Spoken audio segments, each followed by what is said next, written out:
So a fabulous night for Martin Vasilik just 7 days ago. Here's the standings now in the World Championship. Bartosz Zmarzlik's lead is now just 15 points over Freddie Lindgren and Robert Lambert. Mikkelsen going along nicely in 4th place on 101. And Martin Vasilik there on 95, who's now the only winner of 2 Grand Prix this season. So for the first time this evening, we can join Greg Hancock and Abby Stevens. Greg, let's be honest, after Gorshoff, it was a case of which round is Bartosz Zmarzlik going to win his 5th world title? How much is there a possibility, however slim, that someone else could take that mantle? It's kind of crazy, like you said, talking about how good he is and now talking about, like, he dropped points. Wow, how many points did he drop, you know? It's, he didn't make a semi-final. Exactly. I think right now the way it is, you know, everybody's probably just excited because it's not a one-man show, although he's still got a comfortable lead, but it's never enough when you've got two dark horses here that are ready to steal the show, and they're just capitalizing on everything. So it's going to be interesting. Tough races to come up. This one is going to be special. Yeah. We may be getting ahead of us out there. He does still have a 15-point lead in the standings. But is there any concern, do you think, for Bartosz Zmarzlik? You know what? I really don't think there's any concern. I think it's more of him of like, okay, I let it slip a little bit, but this is not my normal. And if that's his drop, you know, the guy who has the best of the drops is going to be the one who goes all the way. And, you know, his worst drop is not nearly what the other 2 guys were. It's just a matter of holding the consistency, and he's definitely getting things figured out. But let's see how much these guys can keep the pressure on. Yeah. Well, Martin Vasilik, he's put pressure on him in the last round. He's the only rider this season to have won 2 Grand Prix, but he's still 20 points behind Zmarzlik. What is missing in his locker to be fighting for a world title? You know, the history with Martin is like he's had some good success, and you know, he does have the ability. It's just finding that consistency. I'm a big believer that it's all, you know, it's all mental, but you still have to, things got to work out right. You got to make the right adjustments. I think equipment-wise this year, he hasn't been 100% sure of what he's been riding, and right now he's found another set of form with a little bit of changes, and that could be the difference. But is it too late? It's just a matter of believing in yourself, and you gotta work hard, but you can't afford to give up to anything to these kind of guys. No, new engine tune in the last round. That's quite something, isn't it? Round 8, but he flew out of the blocks. Well, one rider who is yet to make a Speedway Grand Final, he nearly did in Cardiff, is Latvian rider Andrei Leverbev, and he talks about the up and downs of being a newcomer in this series.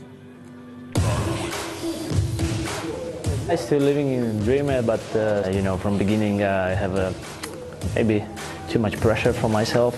But during the season I start feeling better and better on this lineup, you know, and I start feel, you know, like I'm real part of this. And last round show like it's 2 straight semis in Cardiff. I have a close to make a first final. Leverbev has really tried all he possibly knows, but Julie and Lambert, they're going to be in the final! Cracky, that's close to second. Main goal is save the place for next season. I can make top 6 here in the GP series. That is hard, but still I can win the European Championship, then I have a challenge. And now I'm more calm and I more enjoy what I do. I have a less stress. Stress never helps. It's just mind things, what I need to fix. And but now I feel better and stronger in my mind and can control my emotions.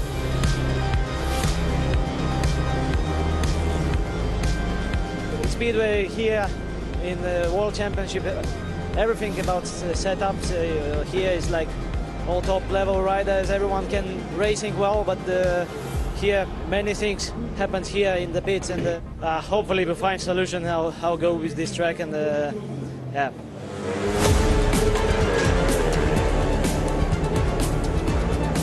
Lebedev's up the inside. Lebedev's opportunist move there with Bewley running very wide. Here comes Kvek again. Freaks around the inside. Heck, there comes Bewley now up the inside. inside. He gets himself to the front. Can Lebedev's respond? It's tight. Lebedev does. He hits the front again. I'm feeling like satisfied about my team. Yeah, we together find solution how go on this track, but yeah, miss a lot in first two, and that's cost me safety.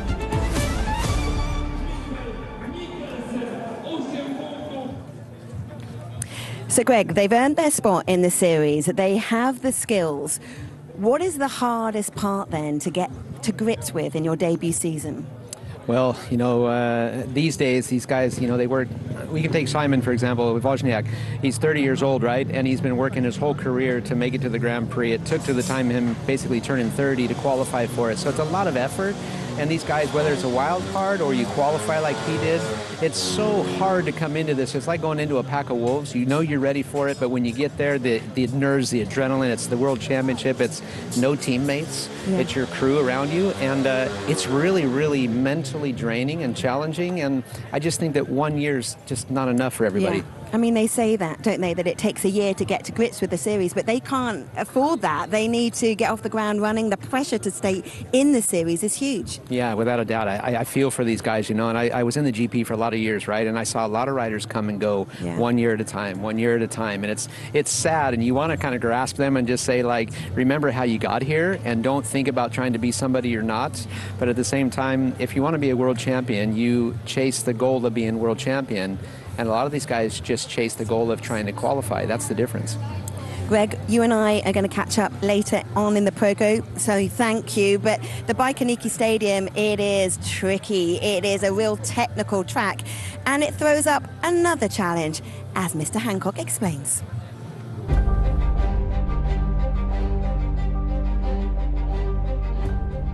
Well, here we are. We're in Riga. This is one of the newer tracks on the circuit over the last couple of years, and it's a special one because of where this place sits in this part of the world. The sun starts to drop lower. It starts to fall right into the danger zone of a speedway rider entering the first corner with, you know, 100, 120 kilometers an hour, and the sun is facing him directly.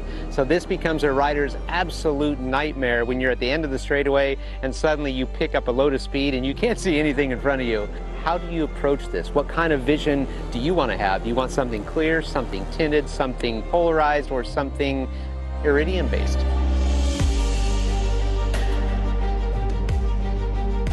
I went through a stage where I did try to use some of a more tinted gray lens, which a lot of riders are using today, both day and night, believe it or not.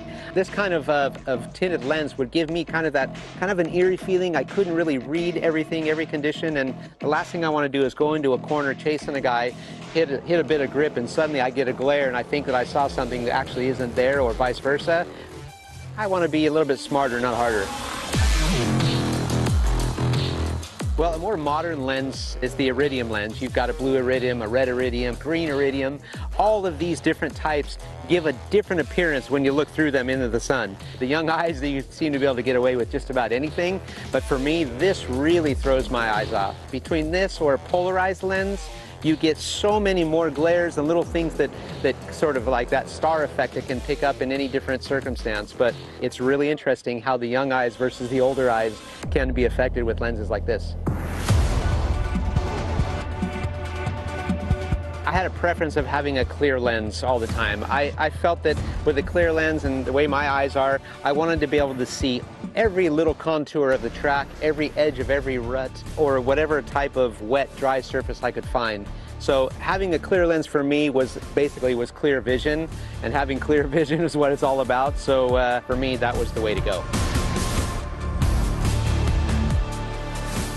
Vision is everything, as we say, so being safe and being, you know, confident in your ability. When you race into a corner and you want to dive in to go chasing somebody and suddenly your vision is impaired because of the sun, that's the point where I might be knocking it off a little bit and thinking I'll try the next lap or maybe the next corner. Because you dive into a corner suddenly and you look at something like this, and you might see that there's a lot of other contours, there's some mounds of dirt here and what have you, and as I explained, a clear lens versus a tinted lens, versus an iridium lens, for example, that will change the contour of this so much. And that's when you might see those unexpected impacts into the air fence when maybe you could have chose a different goggle or just waited an extra lap.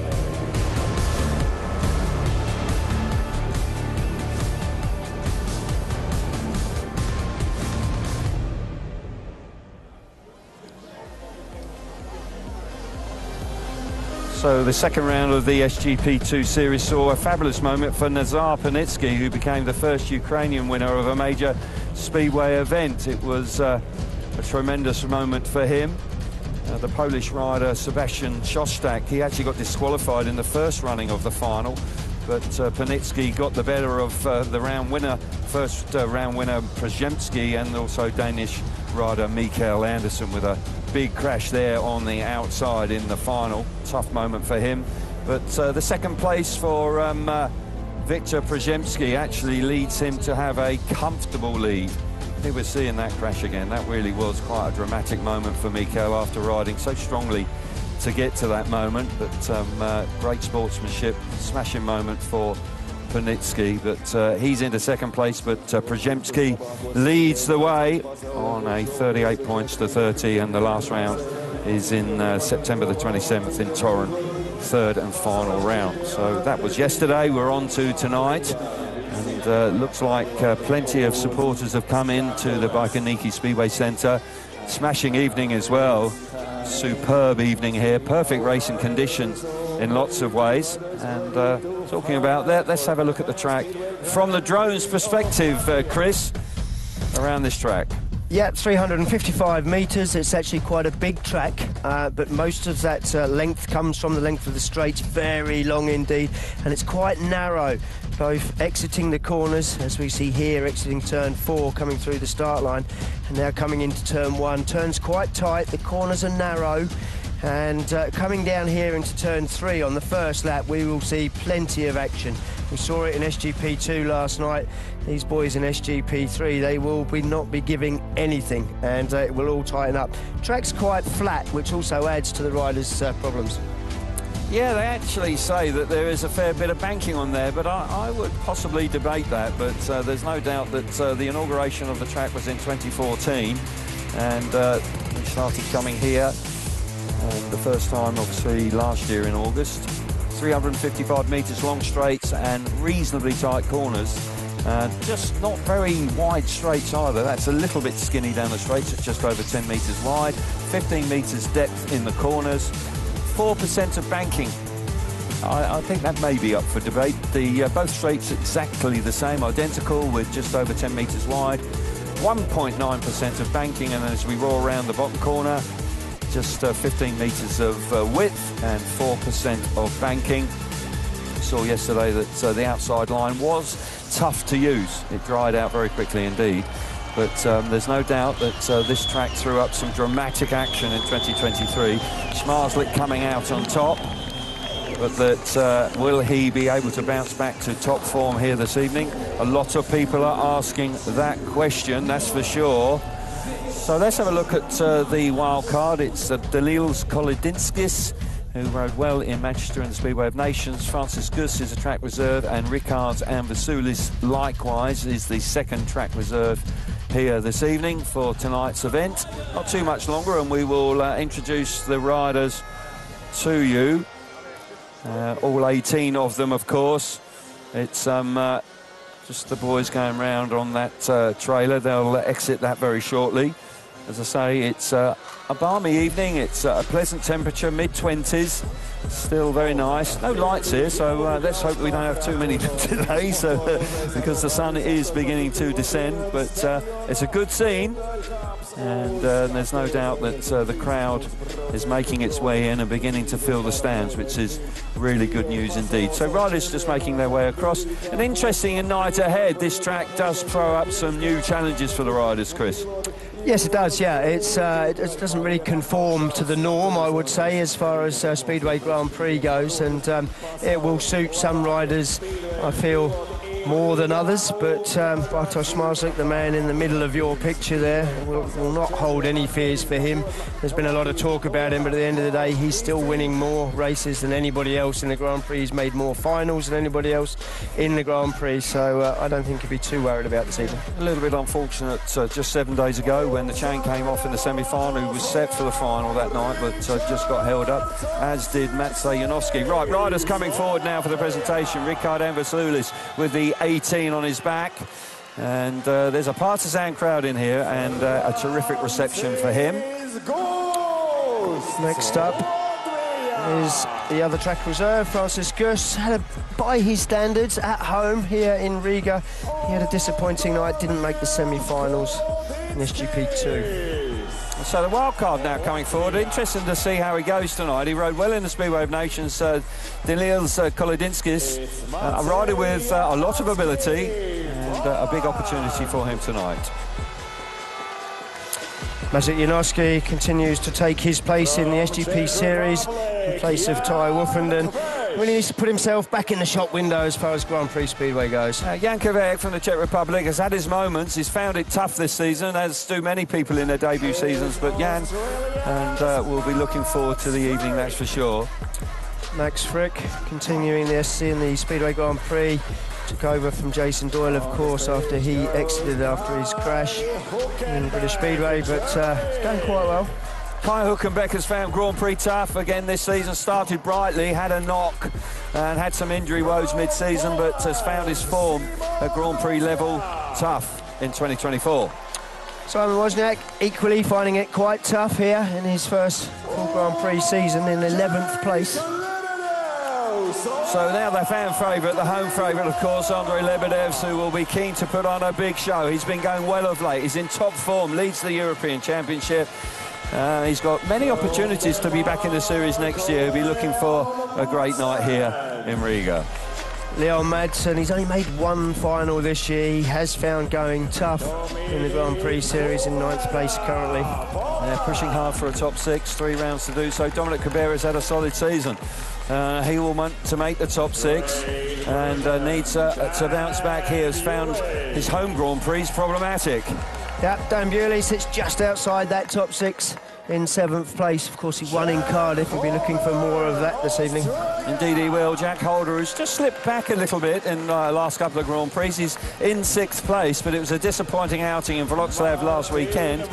And he'll be looking to return to form tonight. The only man to win 2 Grand Prix so far in 2024, Martin Vasilik. He was absolutely fantastic in Wrocław and Prague.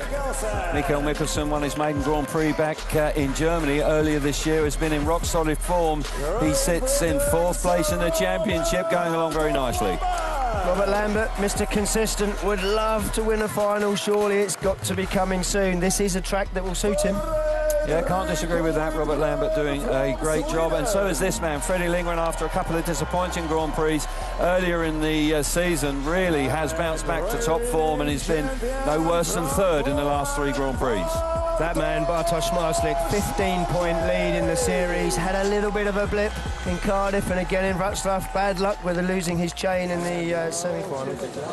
So we're just having a look at Dan Bewley, who's looking for a big night. He's out in heat number 2 off the inside gate, just getting himself ready. What a win night it was again for Martin Vasilik, winning 7 days ago in Wrocław. He won, of course, in which effectively is his home Grand Prix in Prague in the Marketa Stadium. That was a hat-trick of wins there. That is a fantastic achievement. And Martin has returned to form. He's had a couple of blips, but he's moved on to 95 points in the World Championship and lies in 5th place with 3 rounds to go. So let's have a look at the first 4 races for you. Pick out your favourite rider, where he's starting from, and who he's going to be competing against early doors. Janowski, Madsen, Kolodinskis, Lebedevs in the opening race. 2 Latvians going head-to-head there. Dan Bewley, Jack Holder, Simon Wozniak and Martin Vasilik, last week's winner. Heat number 2. Heat number 3 is Dominic Cabrera, Jan Kovac, Robert Lambert, Max Frick. And heat number 4, we see the world champion Bartosz Marslik, Freddie Lindgren, Kai Hülkenberg and Mikael Mikkelsen. A tasty opener for the world champion in heat number 4. No question about that. Big night ahead. As I say, this is a very different challenge to the riders than they ordinarily experience. It's not a track they know well. It's not a track that they would visit in league racing or anything like that. So this is something that they have to adjust to quickly, and that is all part and parcel of the challenge to become world champion, Chris. I was going to say exactly the same thing. Winning a world championship will always throw up its challenges, and this Riga track is one of them. And it's nice to see that it's, you know, it doesn't conform to the norm, as I said, and this will possibly throw up one or two riders that haven't been in the mix. Yes, there is. We were actually discussing before coming on air who do we thought the track would suit and possibly not. And it is interesting that we probably plumped for a lot of the guys that have British racing experience, where they encounter a wide variety of tracks and surfaces. And as I say, this one does throw up a different challenge to all 16 riders here this evening. So the gate is open. Phil Morris, the race director, has released the riders for the opening race of the night. It is round number 9. It's the Olibet FIM Speedway Grand Prix of Latvia here in Riga. And the home favourite is out in the very first race of the evening. And wouldn't he give a lot for 3 points here and get off to a flying start in the opening race? Leon Madsen, who's had his issues on and off the track, and you have some sympathy for him this year. Didn't represent Denmark in the Speedway of Nations, needed to take some time out there. Just got involved in a crash in Wroclaw last week, which cost him a chance of going to the latter stages. And Leon, well, he's in 9th place, and he needs a strong finish to the campaign to guarantee his place in the lineup for 2025. There's the man. A lot of focus of attention on Lebedev. Says he's a lot calmer now, taken some pressure off himself. We'll see if that pays dividends here at home in the Barkaniki Speedway Centre tonight. So looking forward to it. Yeah, very much indeed. Gate 4 worked in the first couple of races last night, and then the inside gate started to come good.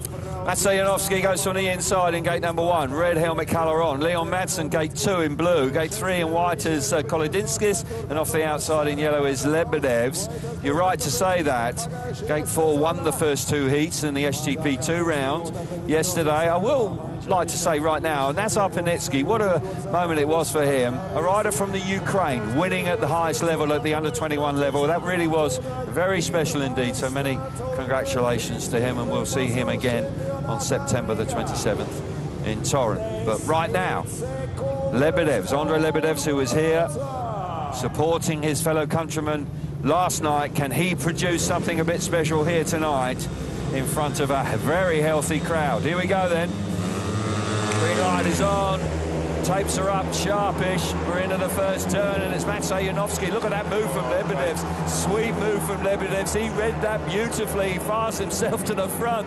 That was just a magical first corner from the hometown favourite. Maciej Janowski relegated to second place. He'd be kicking himself there with Leon Madsen back in third. But Lebedevs, that was a class move there. It's a dream start for Andrei Lebedevs in his home Grand Prix. Janowski made a great jump from the start, left the tiniest of gap as they exited turn 2. And Lebedevs, well, he was straight through it. He knew exactly what he wanted to do. He got over the first 2 riders, then cut back up the inside of Janowski, and now he looks comfortably up front.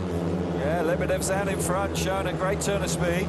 Maciej Janowski just making sure he's not coming under too much pressure from Madsen back in third, and Kolodinskis is tailed off in 4th place. But I tell you what, the crowd are going to be overjoyed about this. One final blast through this turn, the last turn, and that delights the crowd. That is a wonderful way to start the night for Andrei Lebedevs and the crowd here in Riga. Look at that. The reception is absolutely what you would expect. And it was a really classy move. That was a ride and a move of a rider that is full of confidence. So congratulations to him. That was a terrific start. So Lebedev's out in front, 3 points for him. Maciej Janowski back in second place, 2 points, 1 point for Leon Madsen, and Daniels Kolodinskis misses out in heat number 1. Well, looking forward to seeing his first corner. It was like poetry in motion. Yeah, Lebedevs did all the right things. Makes a decent start from the outside gate. Janowski gets there first. Lebedevs comes across Madsen and Kolodinskis, and that gap there, Janowski just left the door open for him. I don't think he actually realised at that point that Lebedev's had actually made a cutback, because he would have noticed that he'd made a decent enough start, would have thought his attack would come from the outside, moves over possibly to cover that off, leaves the door open, and Lebedev's really thinking on his feet, thinking quick in the first turn, and he's certainly woken up this Latvian crowd. Indeed they did, and if that's the sign of things to come, then the home crowd are going to be in for some evening, that's for sure. They will be overjoyed with that. So Andrei Lebedev's getting off to a flying start, the perfect start in heat number 1. Heat number 2, riders are approaching the tapes for their opening gambit here tonight. We've got some big hitters out here. Dan Bewley on the inside, of course, a winner in Cardiff. Jack Holder, a winner earlier this season as well, but has just dipped in form of late. Got to say, slipping down into 6th place in the championship. He'll be looking to respond here tonight. And of course, there on the outside, Martin Vasilik, who's in top form and winning 7 days ago. This is not quite the same challenge as what Wroclaw is, but nonetheless, it couldn't be much more different, I don't think. No, it's entirely different, but he's got that outside gate here in heat number 2. So Dan Bewley on the inside in the red helmet colour. Gate number 2 in blue is Jack Holder. Gate 3 is all about Simon Wozniak with the white helmet colour, and a Martin Vasilik in yellow goes from the outside. Now, Vasilik is a dynamite starter on his night. We saw some wonderful starting from him 7 days ago in Wroclaw. Gate number 4's just won the first race. He'll be buoyed by that, but this is a tough lineup. Tough lineup indeed. I was just looking at the rut actually left by Andrei Lebedev from gate 4 in the opening heat, and it's a very quick left turn as he came across, got himself to the inside. Indeed it is. So here we go. Green lights on. Longer pause this time. Tapes are up. Bewley's made a nice start on the inside. Vasilik's there. Look at him winding on. Wow, that bike hooked up and just fired himself to the front. Bewley now slotting into 2nd place. Wozniak back in 3rd, and Jack Holder, disappointingly, is out the back, but that confidence oozing through Martin Vasilik's veins. Look at him go. Bewley beginning to respond, but Vasilik picking up where he left off from last weekend. Absolutely similar scenario to heat 1, with the rider on the outside leading the race, followed by the rider from the inside, but very different first turn as Martin Vasilik jumped clear and got himself round the outside of Bewley on the first turn, settling down nicely. Jack Holder tailing off at the back behind Wozniak. Yeah, 2 races in 1 here, with the front 2 pulling further and further away. Bewley's got pace there, but so is Vasilik. Bewley winding it on round the outside. Looks like he might have just lost some ground. Not too much, but Wozniak is a distant 3rd place here, and Jack Holder hasn't been able to land a blow. It's tight at the end, but Vasilik relatively comfortable out in front, with Bewley keeping him honest throughout the 4 laps. But for that man on a roll, and picking up his 2nd Grand Prix win last weekend, wins his opening heat here. Heat number 2 belongs to Martin, and did it in fine style with a terrific effort from the outside gate there. I thought Bewley might be able to hang on, but Vasilik had other ideas. 3 points for Vasilik out in front, 2 points for Dan Bewley back in 2nd place. Wozniak 1 point for 3rd place, and Jack Holder fails to score in heat number 2. Martin Vasilik, wow, change of engine tuner, and all of a sudden the confidence is sky high. It's done him the world of good, hasn't it? And he picks up where he left off in Wroclaw with a race win here in his opening heat. Great start from the outside. Last night the outside worked for a few heats, and again tonight seems to be doing those riders on their favour. A little bit of a coming together for Wozniak as he comes over, turns left on Jack Holder, and Jack really did tail off at the back. He's going to need more than that tonight. Starting with the last place is never ideal, but that man really is riding high on confidence right now. Indeed he is, and Martin Vasilik, who had that emotional victory, of course, earlier this year in Prague in the Marketa Stadium, where it was a hat-trick of wins. Not many riders do that. And then he's moved on to Wroclaw. Just had a couple of blips, otherwise he'd be much closer to the leader in Bartosz Marzlik. But as a bronze medalist last year, that's the least he's looking for in 2024. So heat number 3, riders are up at tapes. The ruts get deep here, and we saw that last night with the under-21s, and once again they're appearing immediately again here tonight. You're going to have to be smart on the start line. You don't want to make a mistake and ground out. So the line-up for you. On the inside is Dominic Kubera in the red helmet colour. Gate number 2 in blue is Jankovic. Gate 3 in white is Robert Lambert, and Max Frick off the outside in yellow. Max Frick, last 3 Grand Prix have been below par. He needs to really have a strong evening here and a strong finish to the campaign, with a big opportunity that was handed to him by the injury that was sustained to Jason Coyle. But a lot of talk about Robert Lambert, second in the championship, hasn't won a Grand Prix but has been so super consistent. Yeah, it's coming, isn't it? And it could well be here in Riga. It's a sort of track. Technically, he rides very well. He will like the track tonight. Here we go then, heat number 3. Green lights on, tapes are up. Kubera's made a lovely start from the inside. That inside run to the first corner again round the outside. Look at that from Max Frick. Gate 4 gives you a super slingshot off that first corner. Robert Lambert pushing hard up the inside of Dominic Kubera. I thought for a moment might be able to squeeze through. Kveka's at the back, but that run round the first corner when he come away from gate number 4, really working a treat on Robert Lambert. Whoa, that's fantastic from Lambert. He squeezes round the outside of Kubera, smashing stuff. Yeah, super move from Robert Lambert. Thought he was going to manage to do that on the opening lap coming into turn 3. He wasn't able to do it. He's now chasing down Max Frick. And it's the entry to the corner from the outside gate. You can keep your wheels in line a bit longer, generate more speed around the outside. Here comes Lambert now. Look at the speed he's got. Fabulous stuff. Wonderful ride from Robert Lambert. Looking like he was going to finish 3rd there, but that bike gets hooked up. He has come charging to the front there. He's demolished the opposition here in heat number 3. And that is some ride to start your night. Wow. That has taken our breath away, no doubt about that. Max Frick must have felt he had half a chance of winning there. Lambert had other ideas. He was in 3rd place.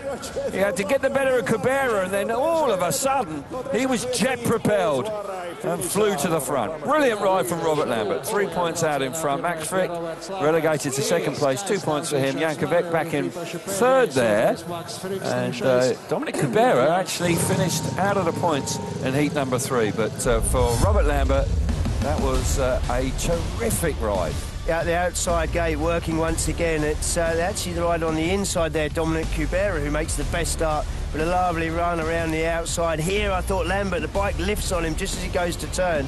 Thought he was going to get a good run up the inside, find his way past Kubera straight away, but he wasn't able to do it. But he then took the challenge on around the outside. Look at the speed he's generated in that early dirt line around the outside. Absolutely super stuff from Robert Lambert. I had a feeling that this track would suit him because it will hold no fears for him. He can turn the bike on a sixpence, and there does exactly the same trick around the outside of Max Frick, who has absolutely no answer for him.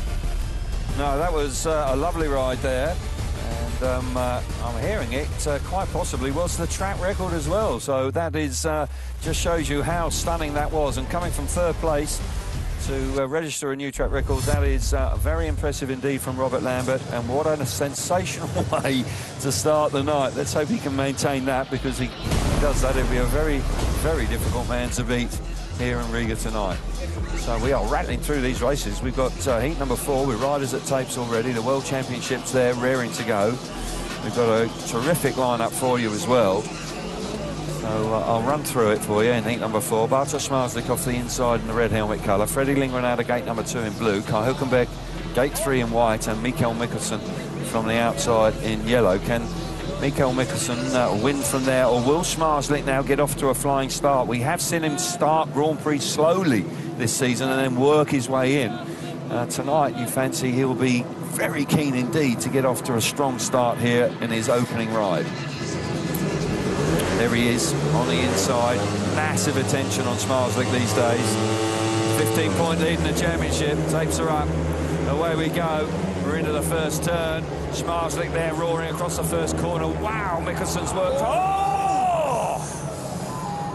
Uncharacteristic mistake from Smarslik there. Smarslik trying to resist that charge from Mikkelsen, just literally graping.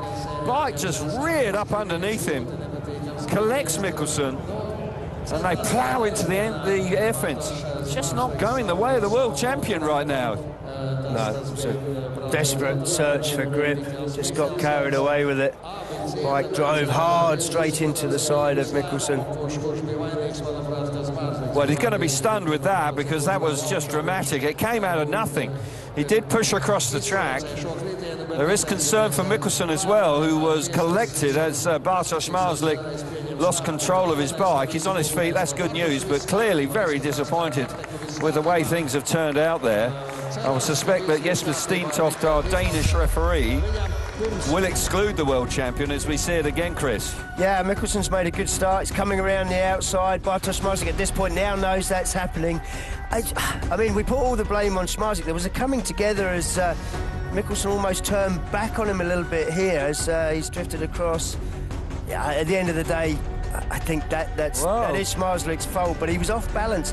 This angle might give us something better, but Mikkelsen's coming around the outside, and I don't know if he sort of attempts to just turn back and pin him down there. He's leaning on him a little bit. Of course, at the same time, Smarslik's coming across, but... I mean, that's a really difficult call, isn't it, now, when you see the slow-mos of it? It's a 50-50 thing. You know, it's resulted in Smarslik being at the wrong angle on his bike and the bike lifting, but I tell you what, it's a heavy fall for both of them. Look at Smarslik, he's trapped under the bike there. He's being dragged along by two bikes and Mikkelsen. He has done remarkably well to get to his feet. Tough man. And that is not the way he wanted his night to start. Unfortunately, he's okay, but... I fear he will get excluded, but I tell you what, it wasn't all his fault.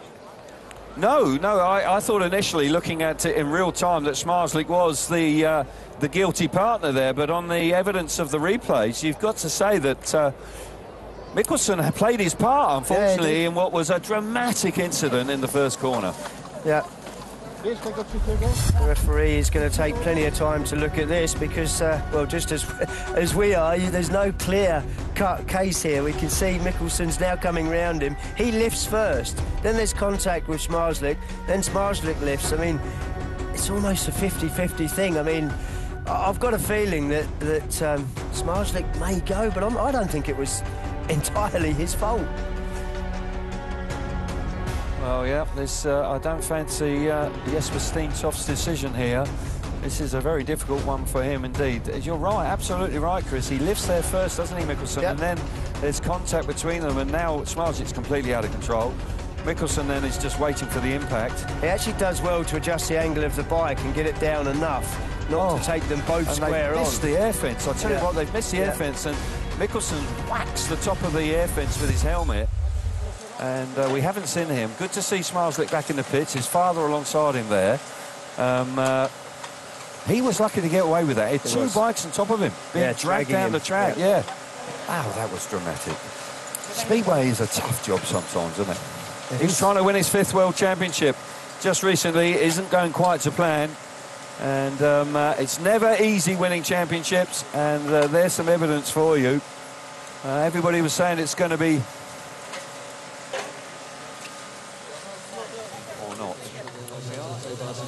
Bartosz Marslik just asking for a few moments there with the carburetor off the bike and a couple of... Not sure you should be given extra time when you want to make technical changes. I can fully understand it when you're trying to straighten the bike out and get the wheel in after a crash like that. Well, furious work there, clearly when making a change to the setup. And Freddie Lindgren, meanwhile, just calmly waiting there. He makes his way round to the start line.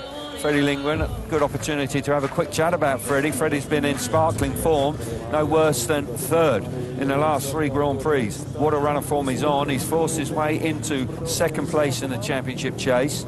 Of course, he finished 2nd in the World Championship last year, just getting beaten out of it in the final round. So, the restart for heat number 4. I'm confident there are a couple of riders at the start line. Bartosz Marslik still making his way round. Karl Hülkenberg, he was missed all the fireworks there. Not what you want to see in the first corner. I mean, that was a big impact. Pretty dramatic. The sun is going down, and half the track in shade, half the track in sunlight. Here comes the world champion now, a bit battered and bruised, but fortunately healthy enough to get back on his bike. So good news for him, not so good news for Mikkelsen, which was rather unfortunate. Yeah, allegedly a man under pressure had a rare mechanical failure, a simple mechanical failure in Wrocław in the semi-final when he lost a chain. Yeah. And now an uncharacteristic crash in the first turn, but certainly not all of his making. Schmarzlik's on the inside in the red helmet colour. Alongside him is Freddie Lindgren with the blue helmet colour on. Gate number 3 in white. Kai Hülkenberg and Mikkel Mikkelsen excluded from the rerun. And he is not there on the outside. So just the 3 of them for the second time of asking in heat number 4. Here we go then. Fingers crossed they all get round the first corner now. Here we go. Green lights on, tapes up. Away we go. Sharp start from Schmarzlik, lifting pretty much all the way to the first corner. Look at that from Hülkenberg. That dirt line on the outside is working a treat. Here comes Freddie as well. Oh my goodness, that's tight again down the back straight. Schmarzlik just being overhauled there with a better run by those 2 fellas out in front now. Hülkenberg, the surprise leader here, you would suggest. Probably overlooked in truth, but he's riding nicely. Freddie, they're going on in second place, and Schmarzlik just trying to get his bearings back together. In truth, back in third place. Yeah, I just think he's collecting his thoughts, getting himself back together. He will score a point in this race, but Hülkenberg, his bike's grabbing plenty of grip coming into the corner. We will see some rubber go down at that point. It's going to get trickier as the night goes on, and Freddie Lindgren is chasing him down hard. He sees he's making mistakes. He wants to put the pressure on him. And he is. He's now electing to go high and wide. This is going to get very, very close.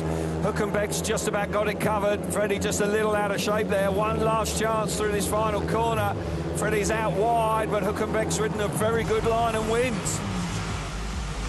What a ride from the German, that first turn from the outside. You got a nice run round there. Freddie followed him through. The world champion just picks up 1 point there. But in truth, it's possibly a bonus point. Could have been out of the race. 3 points for Kai Hülkenberg out in front. Freddie Lindgren coming through in the second place. 2 points for him. Bartosz Schmarzlik back in third place. 1 point, and Mikkel Mikkelsen was not in that race. He was excluded. Vasilik, Lambert, Lebedevs and Hülkenberg, they are winners. First time out. Freddie Lindgren, Dan Bewley, Max Frick and Matsej Janowski picking up second places collectively. So that's the position after the first 4 races.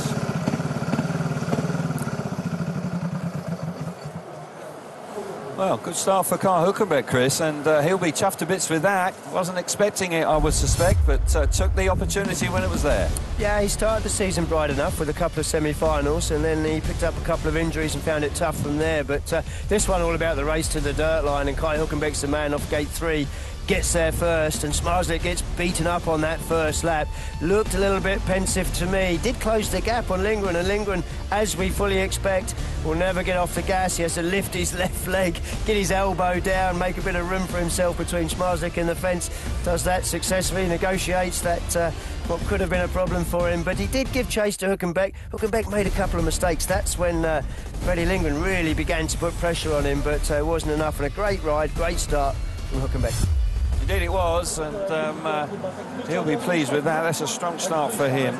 Freddie Lindgren was always giving 100% out on track. He says that regularly in interviews.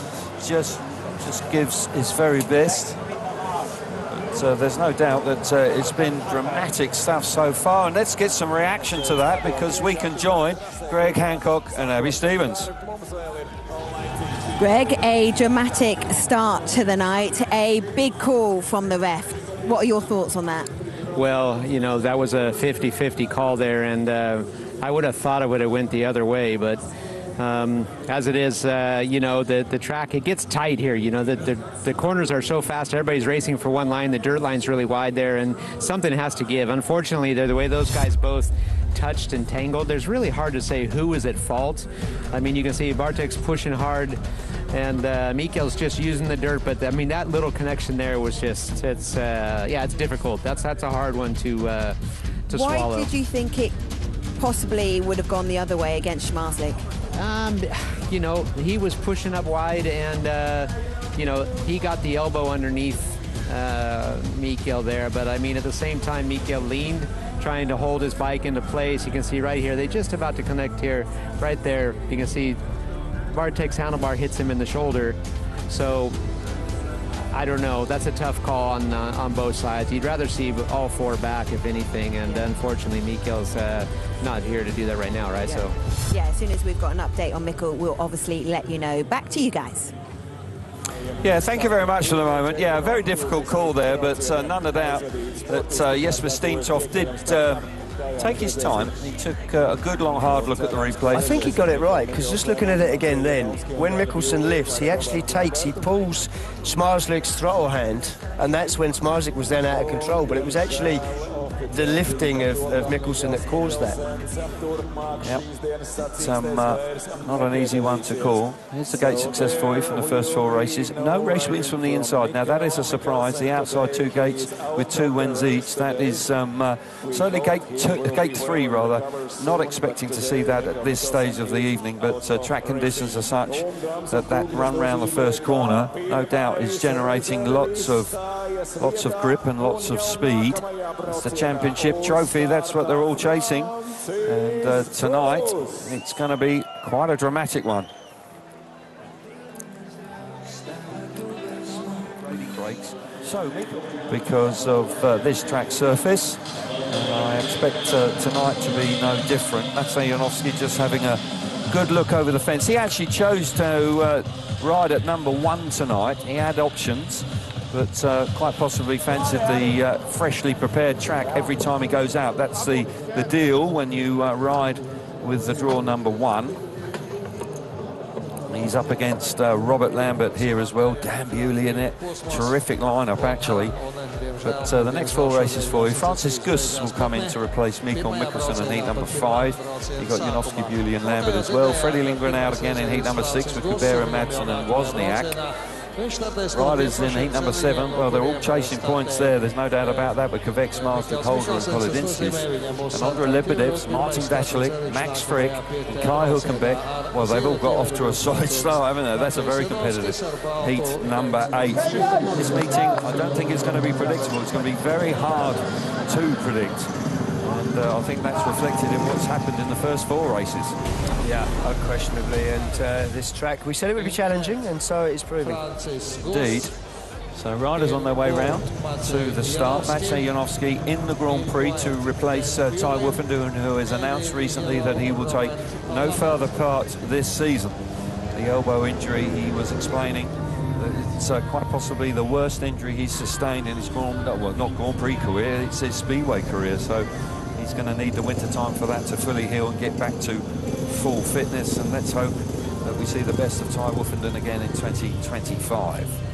So heat 5, no Mikkelsen here. Francis Gus with an opportunity, and he's got the inside gate, which I would suggest normally would have been a great place to start from, but not tonight so far. We haven't had a race winner from there in the first 4 races. No, and to be fair to Francis, he couldn't buy a start from any gate last night, unfortunately. That was his weak point last night.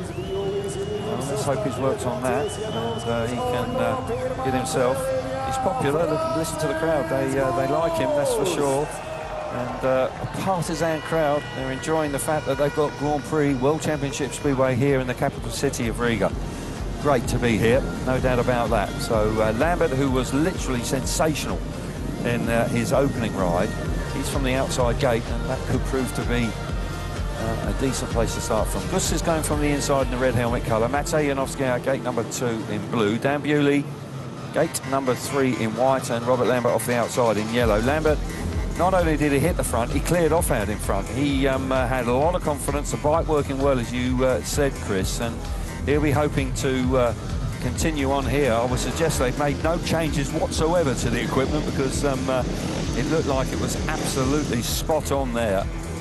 And he will be relishing the challenge here of heat number 5. Here we go then.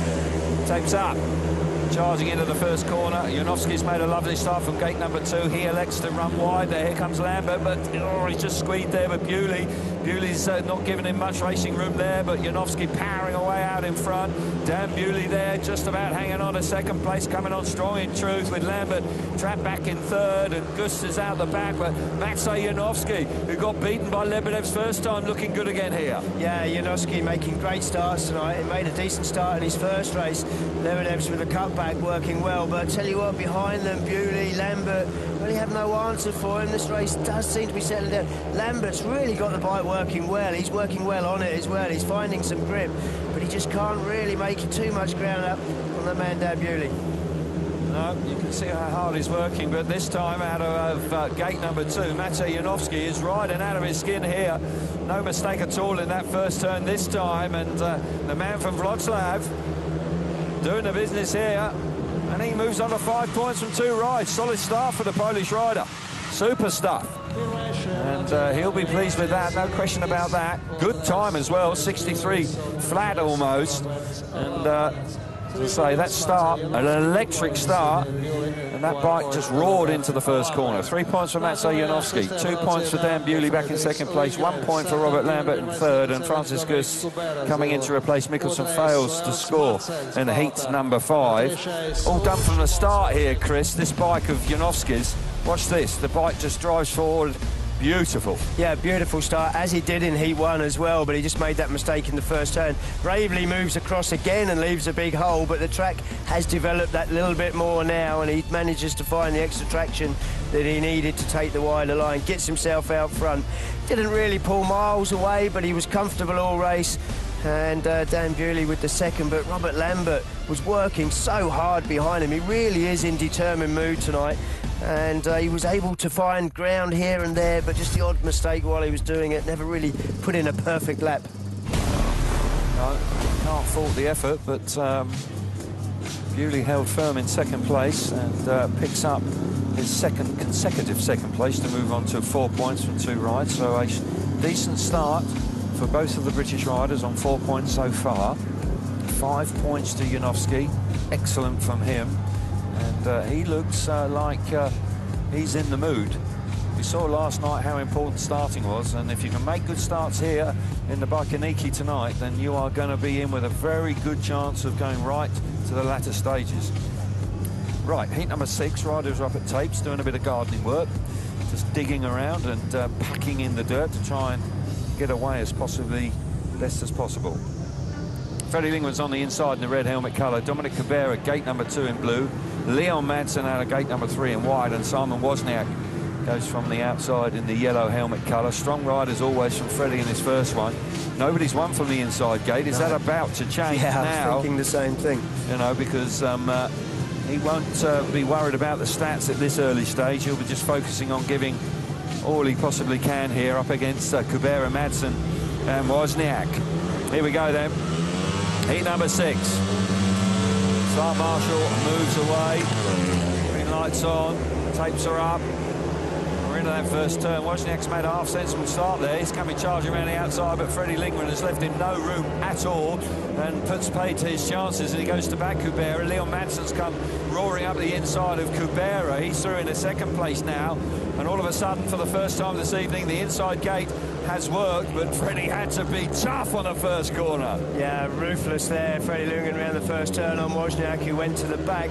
Leon Madsen was equally ruthless, and he made a long straight on lap 1 to get up the inside of Kubera and move into second place. Freddie Lingen, look at the speed he's got, just chasing the edge of the dirt, not going any further than he needs to. Really, really is winding it up. Indeed he is. Leon Madsen, who doesn't really like this place, he's made that quite obvious. But this is a solid second place at this stage. Smashing right out in front from Freddie. Fast Freddie Lingman, living up to his nickname here. Super ride, and he is going to power to his first victory of the evening. That is impressive, very impressive indeed. And Freddie Lingman's form continues. Yeah, the second place in heat number 4, and he picks up his first win of the night here in heat number 6. Another good time as well with 63.2 seconds, so going along very nicely and moves on to 5 points. So looking good, Freddie Lingman. 3 points there for him. Leon Madsen coming through in the second place, 2 points. 1 point for Dominic Kubera in third, and Simon Wozniak unfortunately got beaten up the first corner and failed to score there. Tough moment for Wozniak, but that man is a tough customer, Lingman. Yeah, you know what you're going to get from Freddie. He will do what he's got to do to win a race. And there, just gets there with Wozniak. Looks like Wozniak's going to have a nice run around the outside. But Lingman, he doesn't just go far enough for the grip. He goes far enough to change Wozniak's mind, and it's time to get off the gas. I'm coming through. I'm going to take that bit of track. And he does successfully. But Leon Madsen there charges up the inside of Kubera. Nice move from him. Was never comfortable in the race, never moved right out to the dirt. And all race Kubera was riding a little bit wider than him, but he just wasn't able to do anything about it. No, he was not.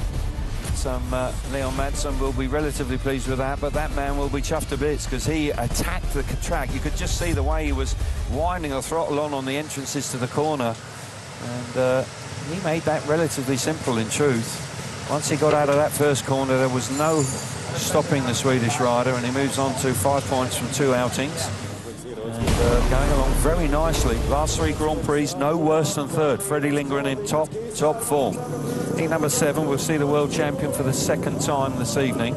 He'll be hoping for a smoother passage, and hopefully he's settled down after a really dramatic looking incident in his first outing with Mikael Mikkelsen. Gate 2 this time, Smarslik. We've seen Janowski, his compatriot, win from there just a couple of races back. So it can be done. Gates 1 and 2 didn't win a race in the first 4 races. They certainly have in the next group of races.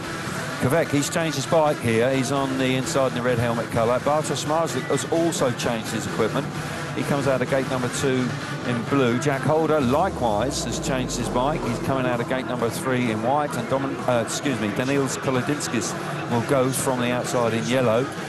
Track conditions have changed. Choice of bikes, that's changed as well for 3 of them here. Let's hope it proves to be successful.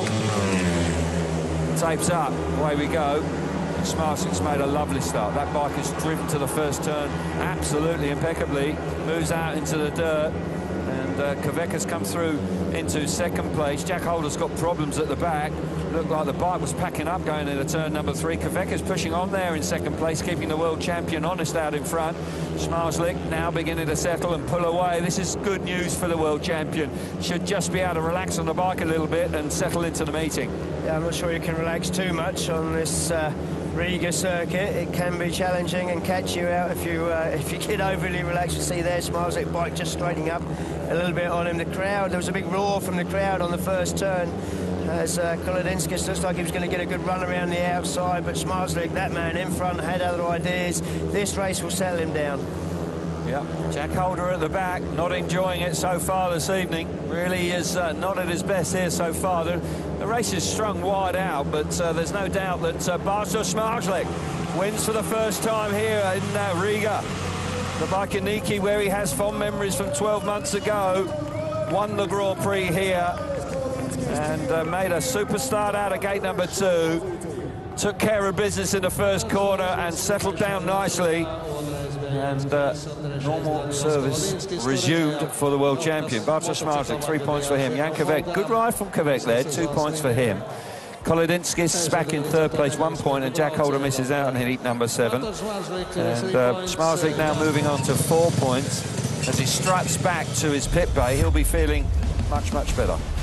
Yeah, this is a race that will settle down Smarslik after a very, very tough opening ride, going down heavy.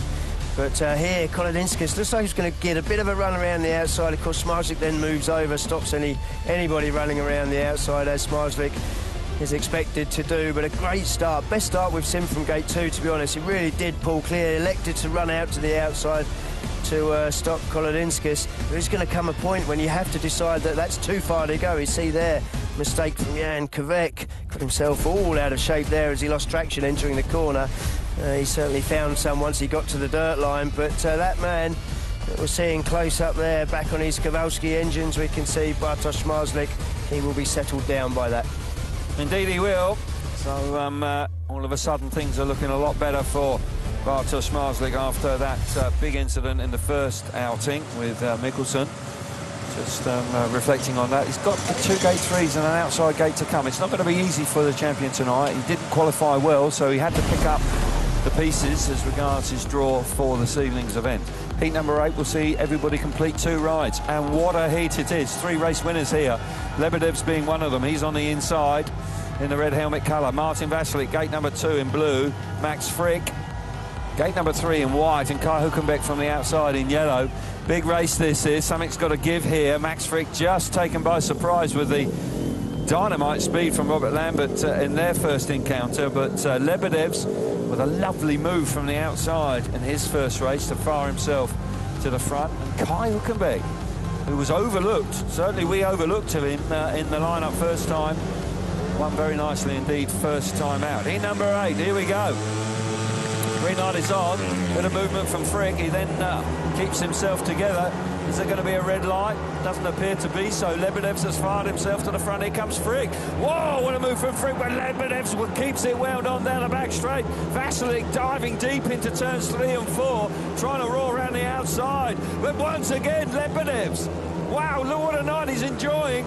Won his first race from gate number 4. He's under pressure from Frick, but he's out in front again. Yeah, Lebedev squeezes the elbows in to get through that gap and stay ahead of Max Frick. And it's a cracking ride from him from the inside gate. Max Frick hasn't given up on him yet. You can see there, just a little bit of understeer as he comes into the corner. He's lining him up the inside. Pretty certain Lebedev's is not going to give to that one, but cracking ride once again from Lebedev's. Lebedev's out in front with a lap to go. Frick's there, hovering in second place, searching for a moment, searching for a way through. Not able to do so. Vasilik is back in third place with Hülkenberg at the back. But wow, this is a great moment for Lebedev's. He started like a house on fire tonight, unbeaten from his first 2 rides. Look at the crowd, they are absolutely overjoyed with that. So's the rider. What a moment this is. Here at home, a lot of expectation on his shoulders. Focus of attention throughout the weekend. And he is delivering in style. Brilliant ride from Lebedev, 3 points out in front. Max Frick riding strongly in second place, 2 points for him. Martin Vasilik back in third, 1 point. And Kai Hülkenberg failing to score in heat number 8. Here's the position after everybody's had a couple of outings. 6 points for Lebedev. Leaves the Grand Prix after 2 rides. Freddie Lindgren, Matej Janowski on 5 points. Smarslik, Vasilik, Robert Lambert, Dan Bewley and Max Frick all on 4 points collectively. That is your top 8. Wow, it's a dramatic night at Speedway. Well, how about that? Andrei Lebedev's is really turning on the style here, Chris. This time from the inside gate. Yeah, Lebedev's 10th in the championship. If he could win this Grand Prix at home, it would be a fantastic result for him. It really has lifted the crowd here, the home crowd, as he hits the front. Has to squeeze the elbows in. Max Frick fair on him there, leaves him just enough room as they come down the straight into turn 3. Max has actually got a front wheel, half a front wheel ahead there, but he has to yield to Andrei Lebedev, who is lifted by his home crowd, keeps the gas on, hits the front, and a show of appreciation there from Max Frick for a great ride from Lebedev's. Yeah, Max Frick actually did pick up a warning there with a little bit of movement on the start line, but Andrei Lebedev's, well, he has no such concerns. He has started with 2 terrific wins. And once again, they're showing a great turn of speed and a lot of determination. And there's no doubt that he is looking good this evening so far. Well, let's have a look at the gate success, because this is going to change somewhat now. A couple of wins from everywhere. It's, I would say that's fairly even, wouldn't you? 2 wins from 2 wins from every gate so far. So a change from the first 4 heats where there were no wins from the inside 2 gates, and then dominant in the next 4 heats. So rapidly changing the way the track is behaving. It's hanging in there. It's you can see the guys bouncing around a bit. Some riders are struggling with it, other riders are really attacking it, and I think that's got to be your mindset tonight. I think you have got to just be prepared to bounce around a bit, maybe be a bit untidy at times, but just pretty much get your head down and crack on with it. Yeah, that's absolutely sums it up nicely. It's one of those tracks, the harder you ride it, the easier it is, and we're seeing a few mistakes, and I've got to say the track's behaving better than I thought it would. We saw it break up a little bit in the sunshine of qualifying, but the sun has gone down now, and it's maintaining the moisture, and that's helping quite a bit. Okay, let's get some reaction. Andrei Lebedev's is joining Abby. Andrei, I know the night is young, but you're currently leading your home Grand Prix. Let's go. Good, hopefully, till then. You've won from the outside gate, you've won from the inside gate. This track demands some bravery, and we know what a tough guy you are. You know, it's a tough track. Need a good start, and till now I have this good start. And yeah, first one maybe I lose from the start. Maciek win, but I was smart in first corner and fast cut back, and I was in front here after the first corner. Yeah, but that is key on this track, like I said, in the track walk. It's not too many lines for passing, and need to have a good start, and hopefully, like I say, till the end I have this start. Keep it going. Good luck. Thank you. Yeah, good to hear from Andrei Lebedev. He has started in fine style, unbeaten so far. The only rider that is unbeaten after the couple of outings. So, as he said there, he'll be hoping he can continue on with that form right to the end and make the first final of the season. So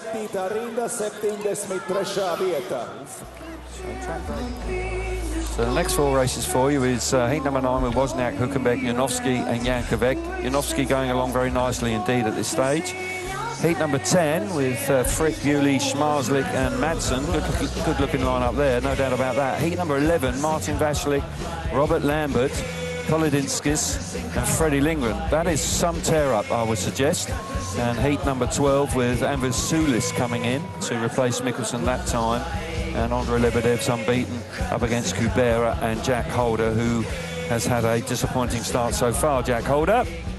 But 3 more opportunities for the Australian to turn his night around. Track grading is just coming to an end. Riders are ready and waiting to be released for racing action to get underway again. Phil Morris giving them the all clear, as it were.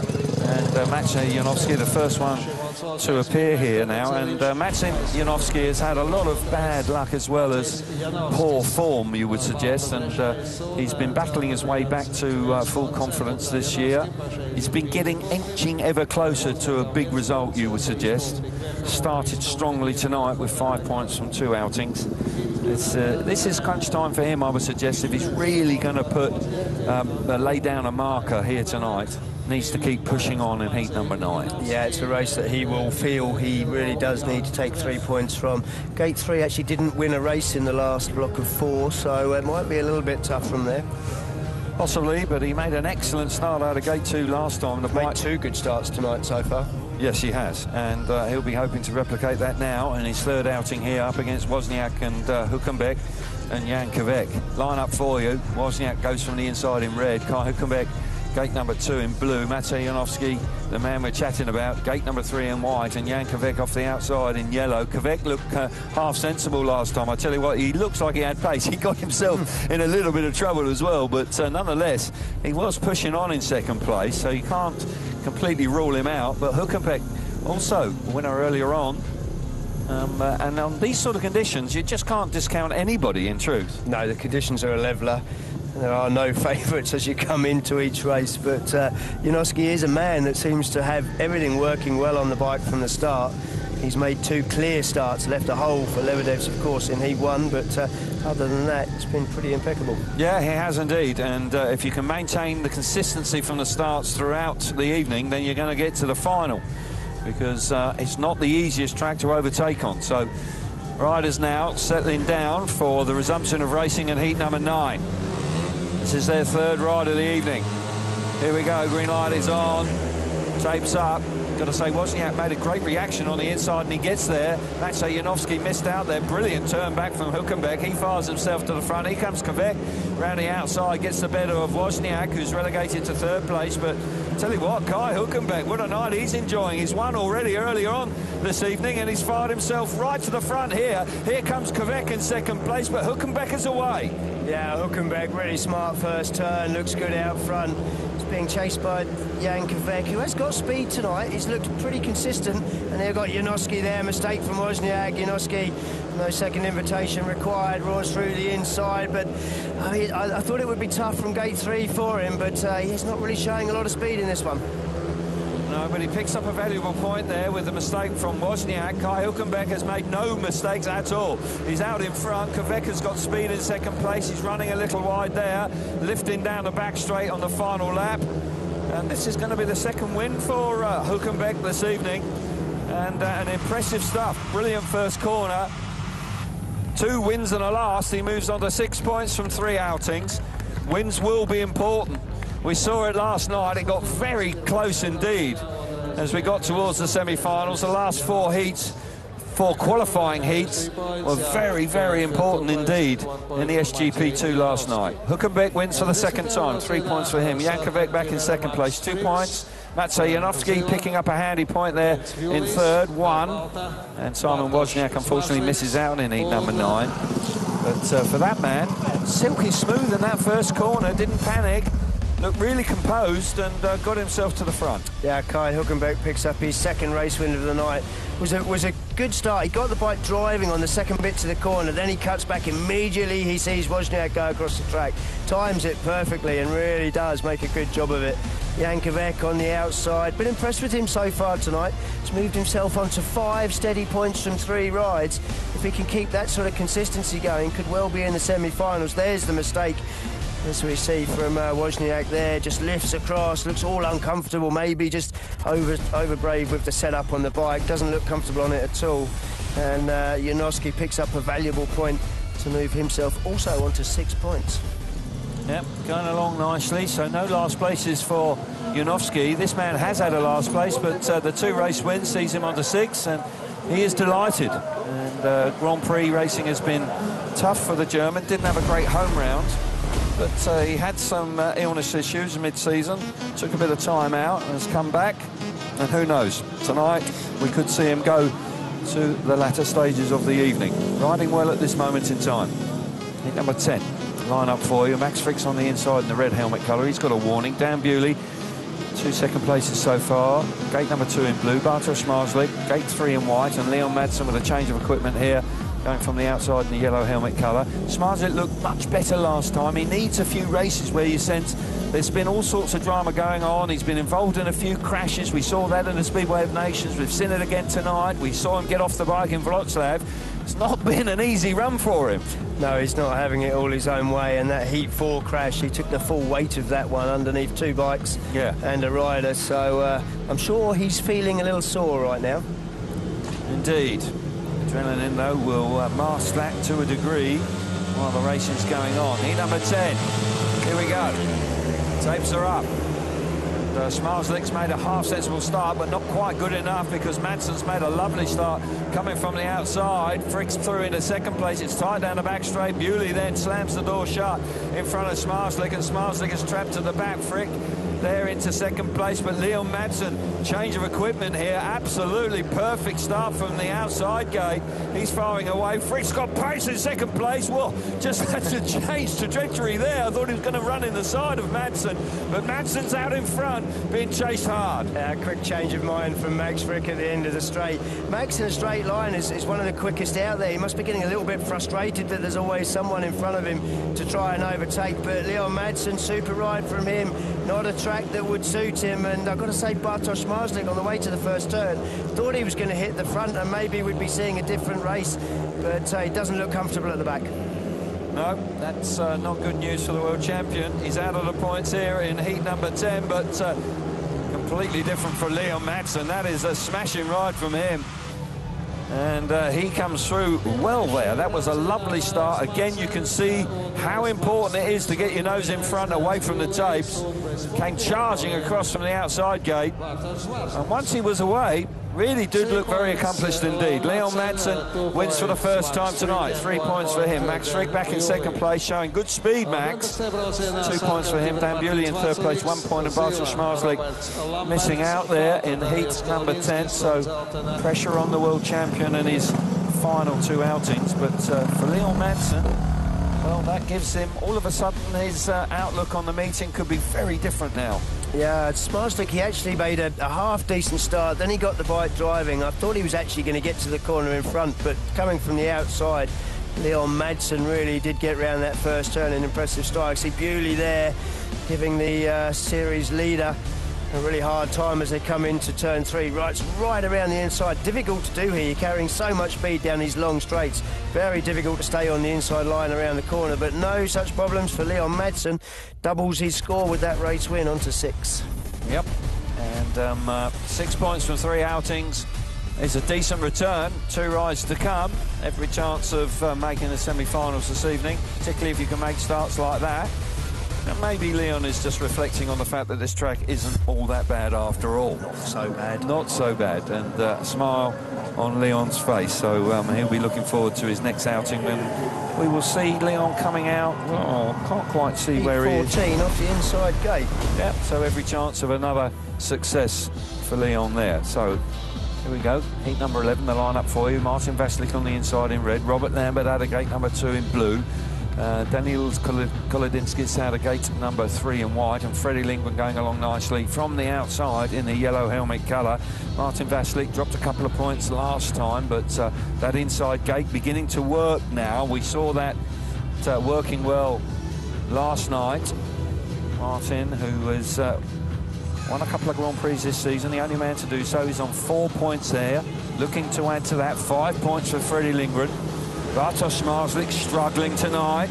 This World Championship, what is going to happen? Here is heat number 11. Smashing start on the inside from Vasilic. He gets there, he's hugging the inside in. They come around the outside though. Oh, Freddie Lindgren, lovely first turn from him. It's tight down the back straight. Kolodinskis, the wild card there, winding it on in second place. He's run very wide. Martin now has come up the inside. He's on the back wheel, a little bit out of shape. And they've got to say, Robert Lambert, who was such a spectacular win in his first ride, he's at the back. But out in front, look how fast Freddie go. This is fantastic stuff from the Swede. Yeah, the veteran Swede is winding it on. He's out front, looking really good. Martin Vasilic has had to come from the back. He doesn't look quite so comfortable. Kolodinskis there, really wide. Got to say, I've been impressed with him. He's all action and he's keeping the gas on. Robert Lambert now has found a way through. Can he find a way past Martin Vasilic? Well, I'll tell you what, they're not going to find a way past Freddie Lindgren because he's a country mile out in front. Robert Lambert now winding it on around the outside, trying to generate some speed. He's pushing on here, one last chance round the final corner. Can he do it? Martin Vasilic trying to respond. Oh, Lambert's done it again. What a ride from Lambert. Smashing out in front from Freddie Lindgren. He was away. But the race for second place was dramatic stuff again, and Robert Lambert strutting his stuff. Didn't look likely. He had to take care of Kolodinskis initially. But Lambert, superb there once again. Lindgren out in front, 3 points for him. Immaculate stuff from the Swede. Robert Lambert, stunning ride to come through in the second place. Martin Vasilic, 1 point for him. And Kolodinskis, incredibly, gets beaten up there and fails to score. Lindgren, the top man in that race. But Mr. Entertainment, well, that was Robert Lambert. Yeah, Robert Lambert really is the man of this race. He's stone last here into the first turn. Kolodinskis through the middle there. We can see him just on the outside of Martin Vasilic. Keeps the gas on down into turn 3. Really brave move there from him. He's out in the deep stuff, out in the dirt. Martin Vasilic having to really run across him. Then the bike lifts. And at that point, Robert Lambert is steaming up the inside, catching everybody up very, very quickly as they start the second lap. But Kolodinskis, I've been impressed with him so far tonight. He's been right in the mix, comes back past Lambert. Lambert has to get off the gas there as he closes the door on him. But Robert Lambert does not know when to give up. Stone last here with a couple of laps to go. He's got all the work to do. Up the inside there, front wheel across the curb. Gets up the inside of Kolodinskis. Great job done. Still got a fair bit of ground to make up on Vasilic at this point. I had a feeling that he had the speed in the bike and the way he was riding. He's using the dirt line better than anybody else. Really not making any mistakes out there. And he chases down Vasilic right to the very last, well, to the checkered flag. Great stuff from him. So Freddie Lindgren going along very nicely indeed on 8 points. Only dropped a point so far. Once again showing great form. And this man, who is chasing his first World Championship, could 2024 be his year? Bartosz Marslik finding it tough again this evening. So we've got Sulis coming in here to replace Mikkelsen. He'll go from the inside in the red helmet colour. Andrei Lebedev's unbeaten so far out of gate number 2 in blue. Dominic Cabrera, gate number 3 in white. And Jack Holder off the outside in the yellow helmet colour. Jack Holder, pointless from his first 2 rides. This is a huge race for Holder. He's down in 6th place now. He's dropped down the standings in the last couple of Grand Prix. Failed to score so far. He's up against an unbeaten man there in Lebedev's. Holder needs to produce a win. Here we go then, heat number 12. Tapes up. Charging into the first corner. Lebedev's again. Lovely stuff from gate number 2. Cabrera up the inside of him, but Lebedev's, wow, he's got that bike running well. Here comes Holder up the inside. He charges underneath Cabrera. Cabrera running wide as a consequence of that move from Holder. Lebedev's under all sorts of pressure. Oh, that was tight coming into turn number 1 for the second time. But Lebedev's out in front. Holder giving chase. Yeah, I'm not sure if Holder's had bike problems all night, because this is a completely different race from him. Really is putting Lebedev's under pressure, roaring up the inside there. Hasn't switched his attack to the outside. Now he does. Now he's looking to see if he can find the extra traction. Long straight doesn't work for him. He's just going to have to let it run all the way round if he wants to get past Lebedev. So I've got a feeling that Lebedev's is just happy to sit there in front, cover the track. He's going to turn left or right, whatever he has to do, with this crowd roaring him on. Now Jack Holder generating speed round the outside. Lebedev's out in front. One last chance now for Jack Holder. He's ridden much, much better in heat number 12. But Andrei Lebedev's out of the final corner, remains unbeaten. 3 out of 3 for the Latvian. Look what it means. Crowd on their feet once again. And the form continues. In that chat with Abby earlier on, he was hoping it was going to be so, and once again he provides a fabulous start. Rock solid ride from Andrei Lebedev's. 3 points for him. Jack Holder, big improvement from the Australian this time. 2 points in second place. Dominic Capera, 1 point in third. And Ambasoulis fails to score. In heat number 12, everybody's had 3 outings. Lebedev's leads the Grand Prix on 9, unbeaten. Freddie there on 8. 6 points for Huckenbeck, Janowski, Leon Madsen, Robert Lambert, Max Frick. And Martin Vasilik rounds out the top 8 on 5 points. What a night so far for Andrei Lebedev's.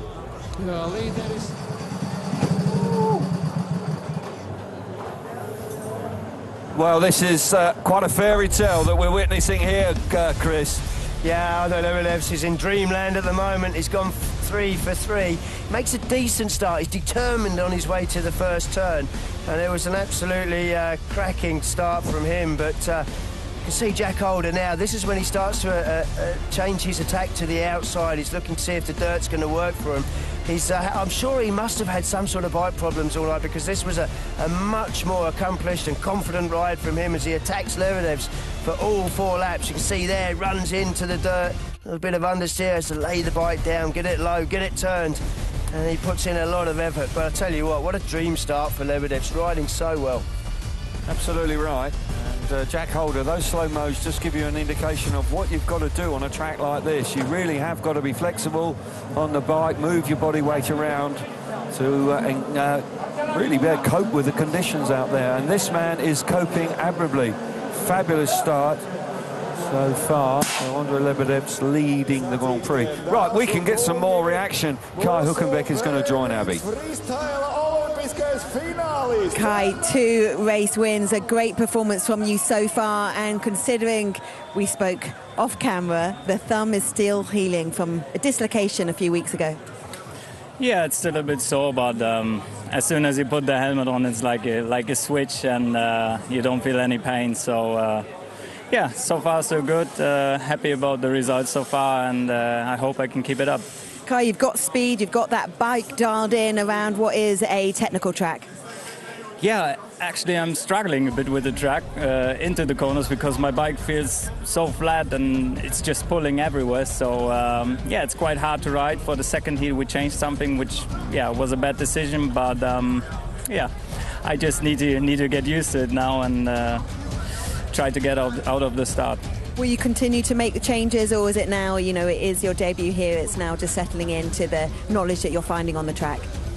I don't think we're going to change anything now. After a heat win, never change a winning bike, so we'll see what happens in the next one. Good answer, Kai. Keep it going. Back to you guys. Yeah, it's going along very well, and it was good information we got there with the changes that they made for the second outing. Didn't work out. Got to ride a bike that's probably a little bit unfriendly, but it's fast. And at this level, that's what it's all about, and making starts is going to be paramount. And this is the gate stats. So we've got 4 wins out of gate number 2 now. 2 wins from the inside, 2 wins from gate number 3 and 4 from the outside, so it's pretty unpredictable tonight, you would say. But on the overview is that you can win from anywhere, in truth, off the start line. No real dominant performances so far. But Jack Holder coming out in heat number 13 again. Back-to-back races for him. He simply has to win the next race if he wants to make the semi-finals after a poor start. But as you rightly say, Chris, a much improved performance last time.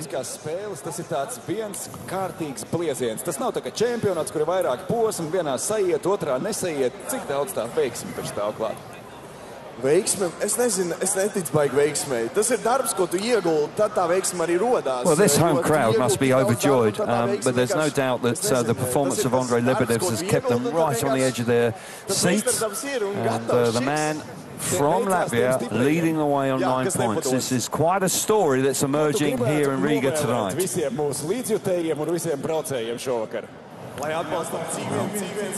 It is quite a story that is emerging here with Andrei Lebedev. So we can take a look back at heat number 11. We see Vasilik, Lambert and Kolodinskis and Lindgren going head-to-head. Robert Lambert once again proving to be terrific out on track. Here we go, Chris. Yeah, we keep taking a look back at Robert Lambert. I said in heat 3 that was the ride of the night so far. Well, heat 11 was also another ride of the night, and again featuring Robert Lambert. Look at Lambert, he's way at the back. Really, right from the get-go, he was just off the pace. Cuts back there, up the inside, makes a long straight, and he gets clear there of the rider in white, Daniels Kolodinskis, who's really got the crowd on their feet as he roars back up the inside of Lambert to get off the throttle. Lambert then again attacks him around the outside. Lindgren at this point, well, he's gone well clear and looking very, very good. And Martin Vasilik looks like he's got a safe gap on Robert Lambert. I've got to say, Robert Lambert at this point, he's got to be looking at that gap thinking, well, can I make it up? Look at the ground he makes up, just riding into turn 3 there on the 3rd lap. Really does go in full gas, makes up loads of ground. Now he just gets the back wheel in the dirt, finding that little bit of extra drive, that little bit of extra speed. Right, he's right on the back wheel now, Vasilik. He's got to do exactly the same again, and absolutely pulls it off perfectly. Well done, Robert Lambert. Yeah, textbook ride there. You know, when you look at the view there when he was coming out of the first corner, I mean, he was a country mile behind, but sheer determination saw him through to second place in heat number 11. So while we've got a bit of an opportunity, we'll take a look back on the action so far.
That's what we've witnessed so far this evening, and it's been exciting stuff. And I must say, at this stage of the evening, with Freddie Lindgren sitting on 8 points, Robert Lambert there, what has he got? He's got 6 points. They're the two riders locked together on 106 points in second place. 15 points behind Bartosz Marslik, and they're not slipping up. Bartosz Marslik has had a tough start to the night in more ways than one.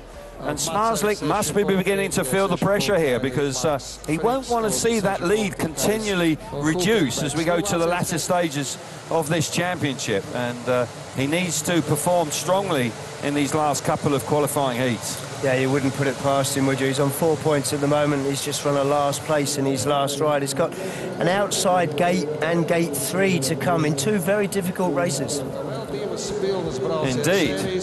We'll wait to see how that pans out. Here's the next 4 races for you. Jack Holder's back out here looking for more points. Max Frick going along solidly there. Freddie Lingman flying. Matvej Janowski also having a great night. Leon Madsen bouncing back to form last time. Francis Gus struggling for points. Martin Vasilik on 5. Kvek 5, the same. Kai Huckenbecker we heard from. He's on 6 and heat 15. Solodinskis there just on 1 point. Cabrera 2. Dan Bewley solid on 5. Robert Lambert, well, Mr. Entertainment on 6. Wozniak 1. 9 points for Lebedev's unbeaten. He's already in the semi-finals, and Smarslik needs a big performance. And heat number 16 from the outside gate. We'll have to be patient to wait to see what happens there, because heat number 13 is next. Max Frick hasn't won a race so far tonight, Chris, but he's been showing some good speed, and he's been consistent so far with 3 second places. I just sense if he gets his nose in front, Frick has got a fast motorbike. Oh, it'll be very difficult to overtake, that's for sure. You know, Max has shown a lot of straight line speed. He's had to change direction at the end of the straight several times, put the brakes on. He just hasn't been able to find that last little bit to get ahead of the people in front of him, but he's riding very well. He's got gate 2 in this next heat, heat 13, and gate 2 working reasonably well. Won the last race. Lebedev's made it from there, but got to say most of the points coming from the outside gate in that last block. Tell me what they're doing here. It looks like they're sparking up a bit, no doubt. So there's plenty of work going on the track. The race director wants a bit more time, Phil Morris. What are they trying to achieve now? Reversing those spikes into the track are going to dig it up quite a bit, actually. So he's trying to generate more grip on the outside. He's trying to make sure that the dirt isn't right up by the fence, which, you know, is dangerous when you're expecting the riders to ride right up to the fence in search of that extra grip and that extra speed. So, yeah, full intention to give us a good racetrack there.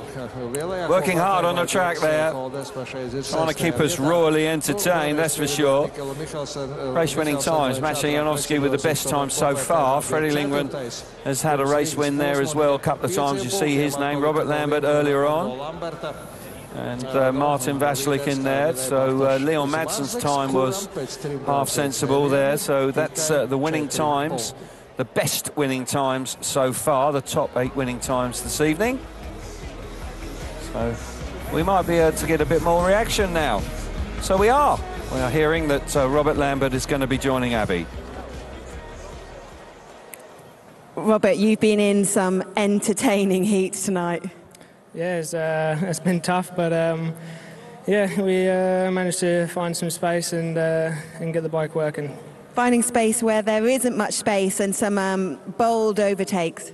Yeah, definitely. It's you know, a tight track, so you need to work out your manoeuvre and contemplate if you're going to get through or not. But yeah, it worked, and we scored a few points at the moment, but still a couple of heats to go, so we keep pushing until the end. It'll be interesting to see what the track is like now, because it's been watered down and the sun is dropped, and how that may change things.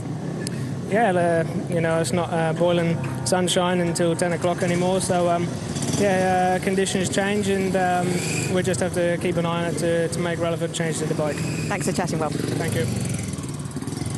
Yeah, Robert Lambert going along pretty well. And he's had a race win. He's had a couple of dramatic wins. Oh, well, that dramatic win earlier on, and then a smashing second place last time.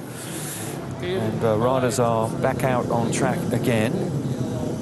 So we are on with the action pretty sharply here.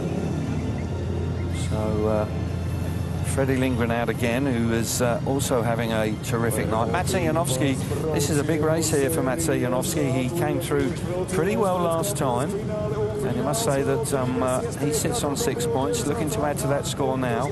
8 points for Freddie. Freddie will look to push on. So there's no doubt that he will be keen to do so. And Max Frick looking for his first win of the night, but this is a huge race for Jack Holder. Jack Holder, who only has 2 points to his name.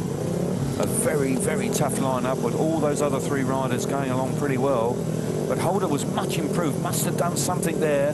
Change of bike. I'm not sure if he had problems previously, but he was a different rider in his last race. So that's good for Jack. And as you say, I mean, he basically needs 2 race wins to give himself any chance at all.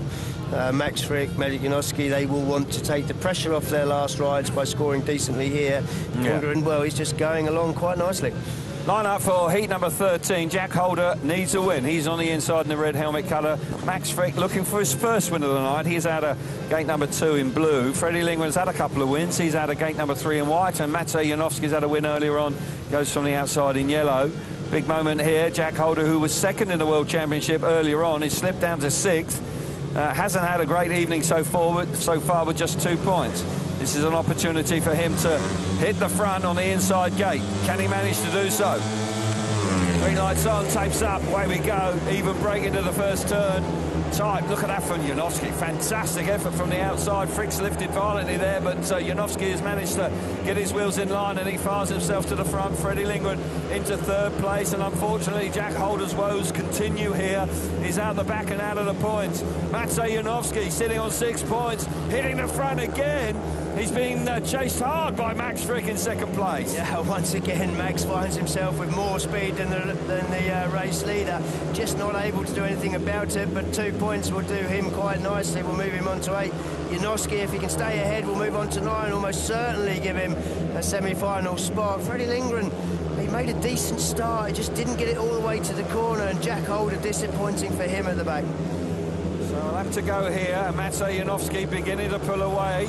Freddie Lingman having to ride a touch defensively to make sure he hangs on to 1 point to move on to 9. But this man, this will be his 2nd race victory of the night. And he moves on to 9 points now. Matej Janowski, well and truly involved here this evening. Smashing start and first turn from him.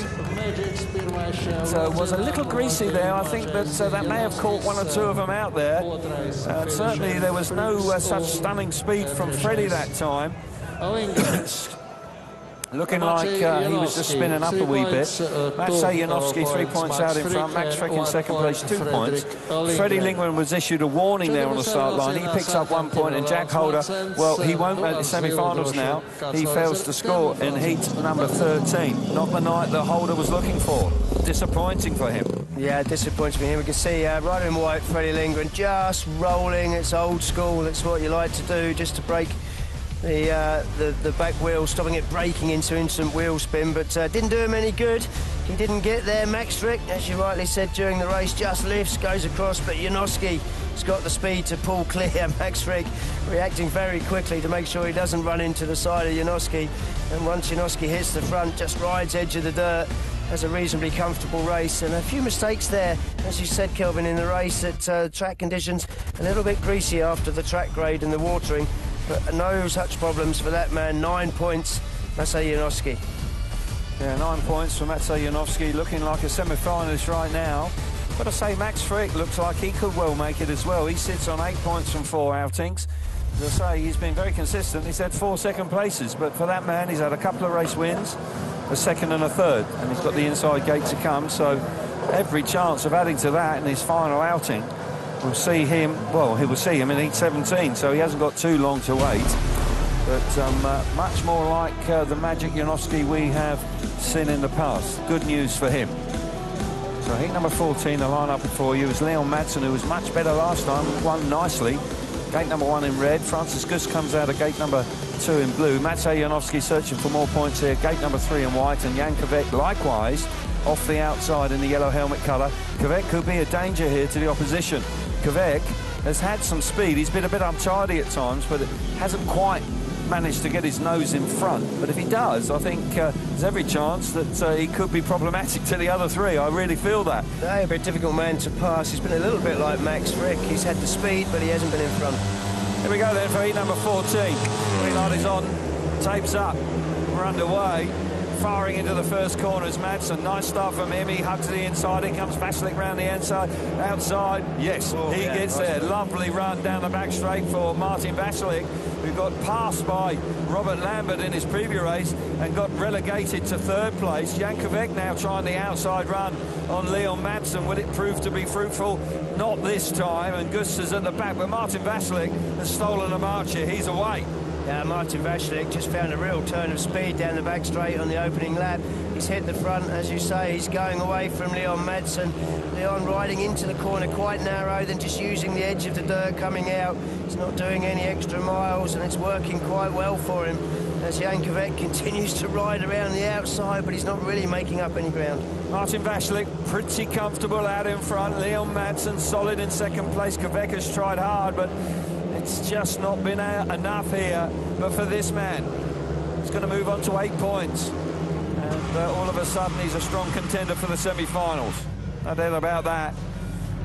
And he will be chuffed to bits with that. Also, Leon Madsen, he's having a solid night as well. The change of bike there picked up 5 points as a consequence in the next 2 outings. So Leon going along nicely as well, moving on to 8 points in total. So Martin Vaclik, smashing ride from him, 3 points out in front, 2 points for Leon Madsen in second place, 1 point for Jankovic. Francis Gus missing out in heat number 14. Never count out that man.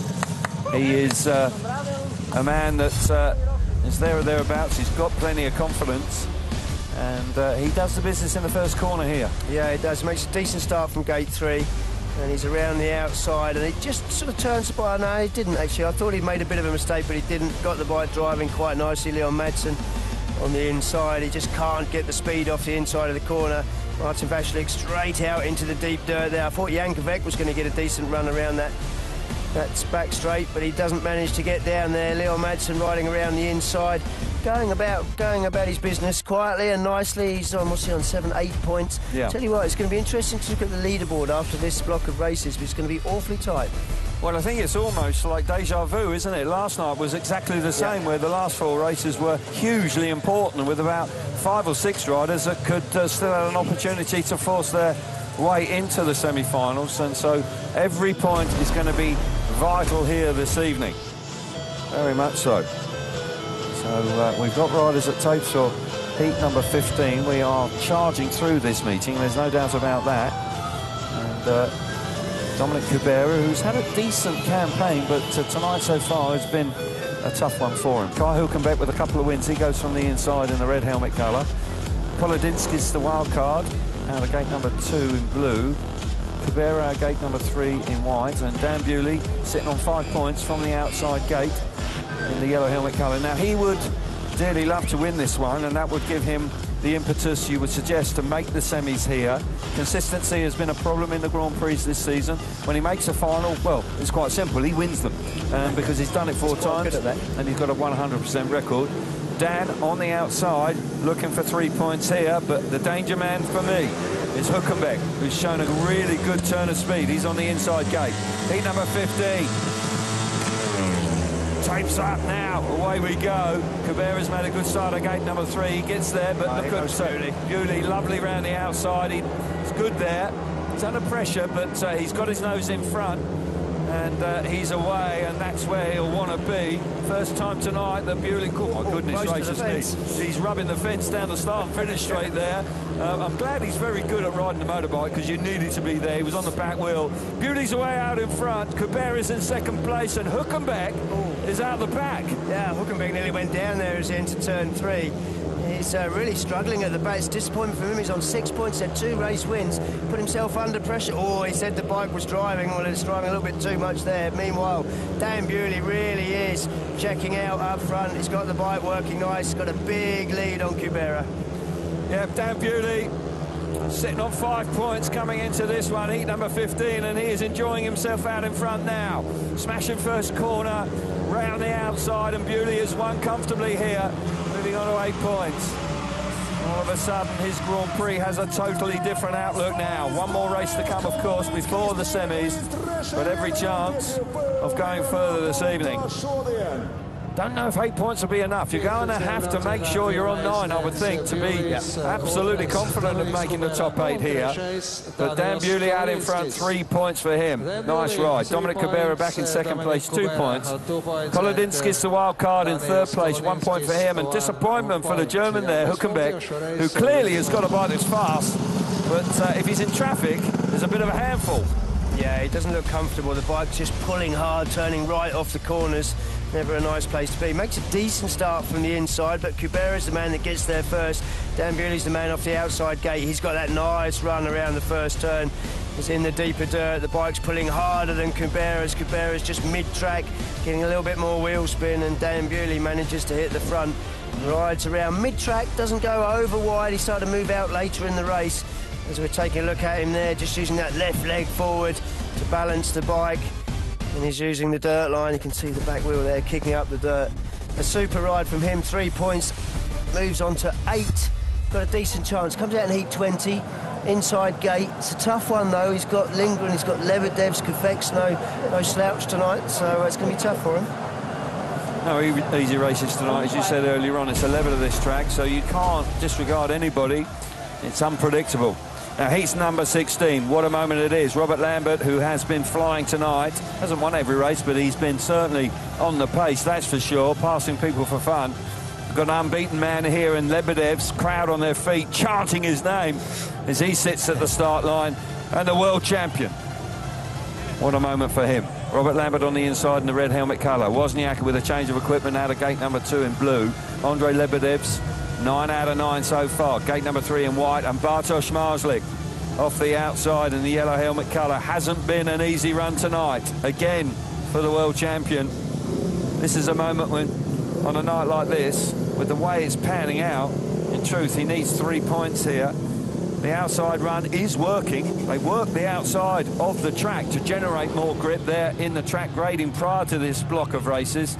He'll be hoping that the grip's still there. Yeah, this is the sort of race that shows the class of a champion. If he can turn his night around here, move himself onto 7 points, it'll be a big, big race. Here we go then, heat number 16, a big race in prospect. They get roaring into the first corner. Wozniak's there. Here comes Lebedev's. Lebedev's once again with a stunning turn back like he did earlier on. Oh my goodness, Smarslik nearly running up the side of Wozniak there. But Andrei Lebedev's turning on the style here once again. What a night of speedway is coming his way. Here comes Smarslik up the inside. Oh, Lebedev's is out of shape.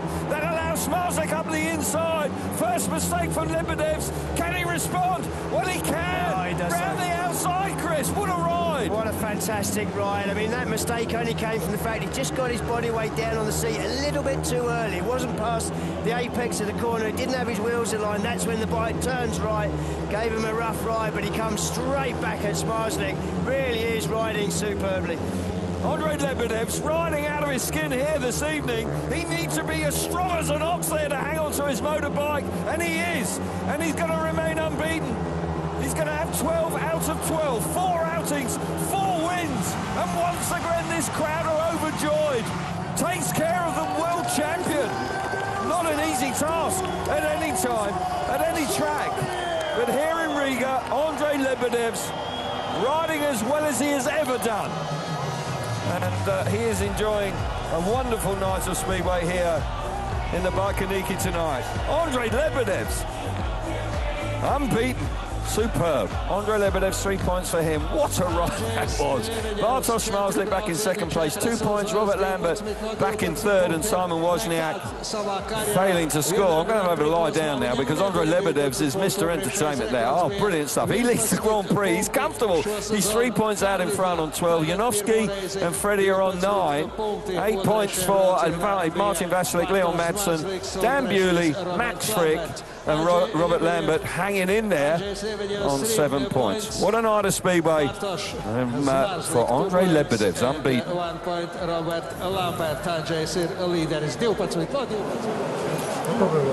Kelvin, you take a break. Yeah, okay, mate. Lebedev's never changed your handlebars. I think he's just bent them when he was hanging on to get round that corner. Sure. And we'll look at the replays. Here we go then. Take on board some oxygen, I think. But Wozniak actually is the guy that pulls clear, gets himself in front. Lebedev's is thinking so quick. Perfect cutback there. Smarslik almost comes together with Wozniak. Gets himself into the corner, heads straight out for the dirt. Sets after Andrei Lebedev's here. Dives up the inside. Lebedev's knows he's there. Sits down. very hard and very early in search of traction because he knows Smarzlik's there. Bike turns right, that's his mistake. But I tell you what, he recovers it very quickly. He has a look, okay, sensible thing, Smarzlik's there. I've got to concede the entry to the corner, but he just goes straight back out to the dirt. Smarzlik can't get there quick enough. Absolutely superb ride from the Latvian. Yeah, he is in fine form tonight, that's for sure. And he is going along very smoothly. He said earlier on, after a couple of wins when he was chatting to Abby, that he was hoping that he could continue on. And, well, he is. And he is leading the way. He is comfortably leading the Grand Prix after 4 rides with a 3-point margin to his nearest competitor.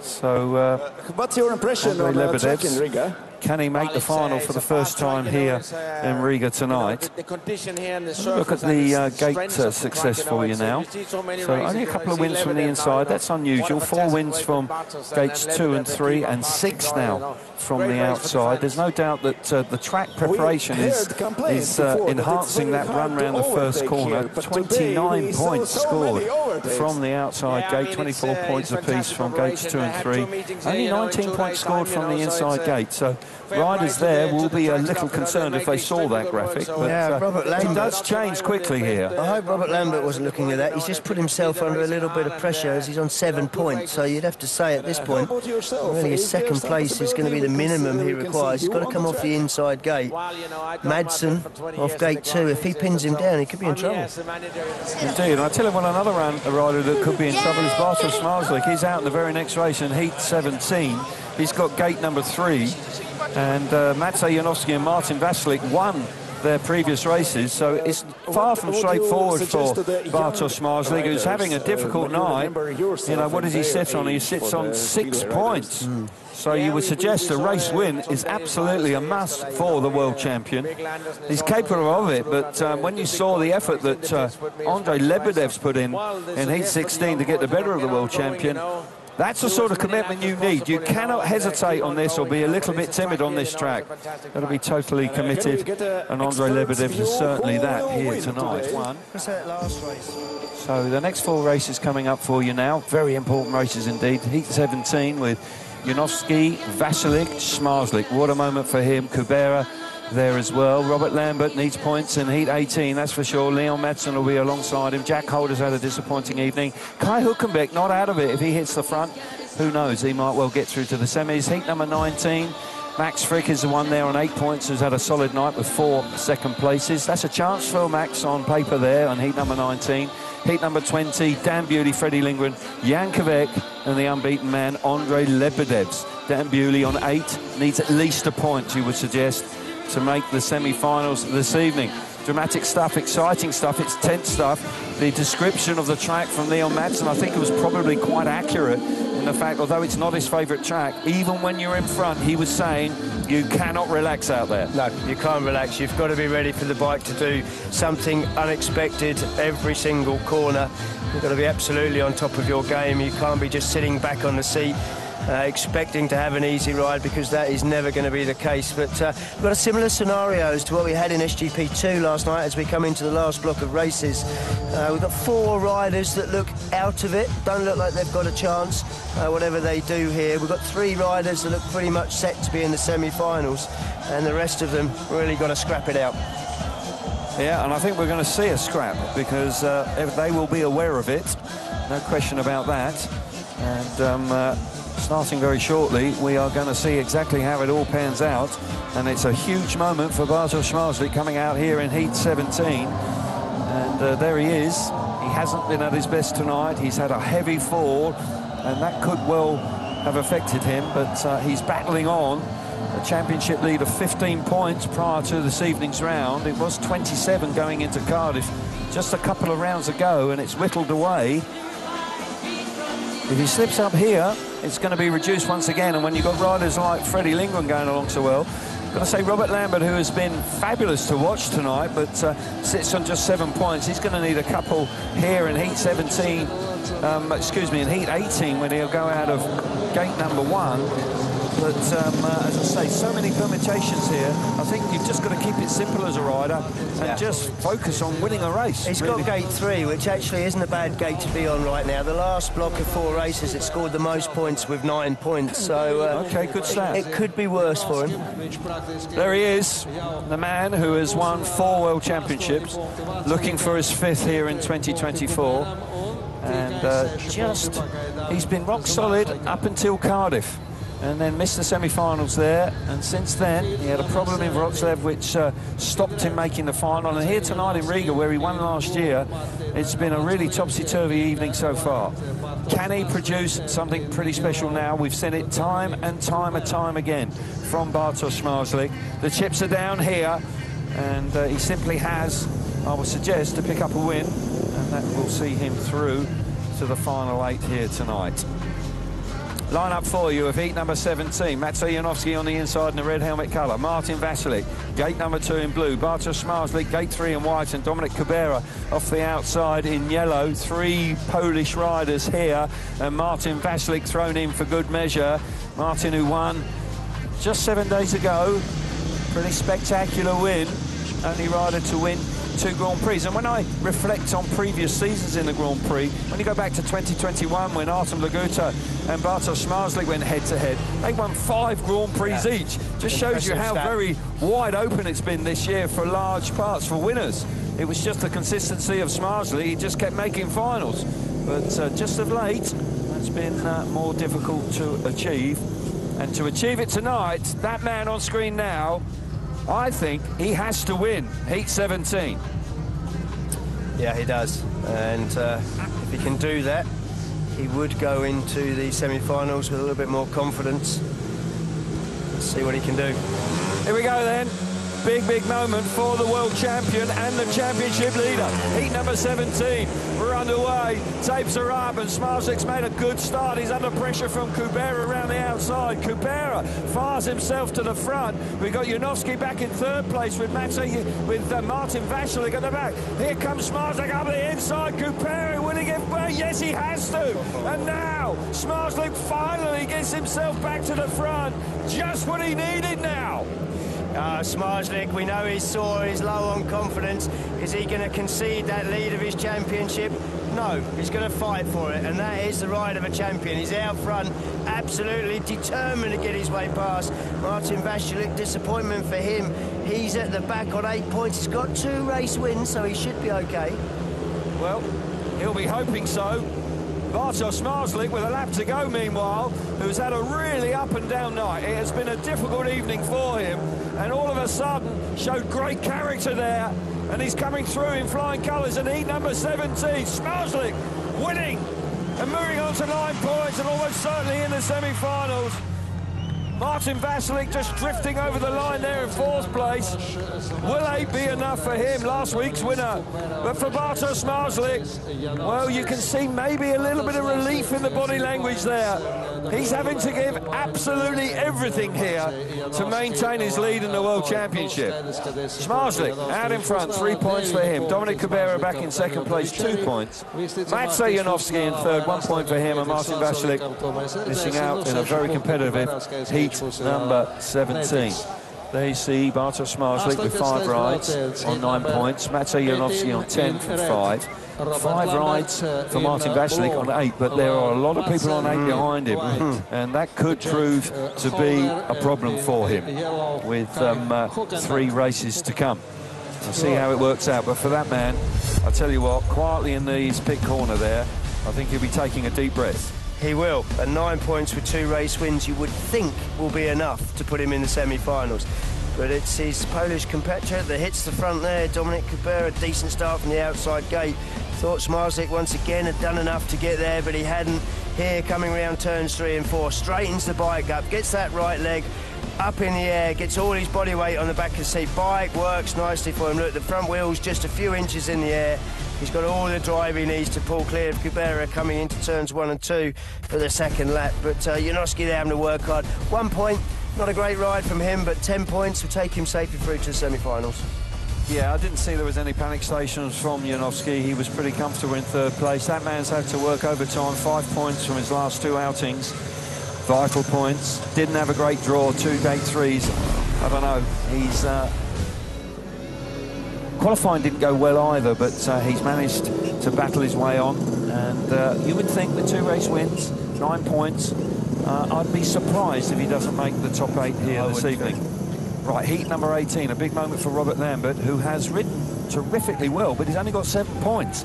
Hasn't made consistent starts and has had to do it the hard way, coming from the back. Lambert is on the inside in the red helmet colour. Leon Madsen's alongside him in gate number 2 in blue. Jack Holder, who's had a disappointing evening, gate number 3 in white. And Kai Hülkenberg, not completely out of it. He's on the outside gate, yellow helmet colour, needs a win. 3 wins, 9 points. You would suggest that would do the business. Here we go. Robert Lambert, can he get his way through to the semis here tonight? Tapes up, away we go. Roaring into the first corner, it's very close. Look at Hülkenberg, look at that. Oh! Untidy crash. Oh, nasty incident in the first corner. Madsen and Holder. Yeah, Madsen there getting hooked up with Chris Holder. And bikes and bodies all over the place. I think you'll find that was Jack Holder, but Holder watching on. Oh, excuse me. They will be showing some concern. I hope both of them are okay, because it really did get tangled up quite nastily. Yeah, big moment again here. So we are hearing that they are on their knees and not on any worse than that. We will bring some replays now. We're hearing it's okay. Riders have been given the thumbs up. So we'll watch it again, Chris. Nasty incident. Yeah, we look at the middle of the pack. Madsen in blue, Jack Holder in white. Jack looks across, looks to cut back. Oh. I mean, Leon has stopped, but I think Jack's focus is elsewhere as he cuts back and looks for a line up the inside. Oh, my goodness. I mean, Leon did stop, but boy, does he hit him hard. Oh, yeah, I've got to say, that's Jack's fault. He's taken them both down really, really hard. I think, actually, Robert Lambert coming in has just unsettled Jack a bit. He's had to straighten the bike up, and then he's just headed straight for the back of Leon Madsen, but Leon wouldn't have known what hit him. Tough crash. Wow. I mean, we've seen it earlier on, but that was probably more dramatic than the earlier one with Mikkelsen and Smarslik. Good to see Jack Holder walking away. Well, so they're just getting themselves organised now for the rerun. Phil Morris, as I say, the race director, will effectively be in charge. He will give the riders time to get themselves organised. And then he will instruct the referee Jesper Steentoft to put the 2 minutes back on to get racing underway once again. As I say, they have taken their time. They probably played the professional card a wee bit there, but I don't really have any major complaints about that at all. When he was sat down on the infield, that was when that was Nicky Pedersen, Danish team manager, saying, "Okay, Leon, we need a little bit of time. Sure, you're going to have to stay there." Yeah, it'll be interesting to see what bike he comes out on. But Hülkenberg's ready. Less than 2 minutes to go. So is Robert. Robert Lambert's on his way as well.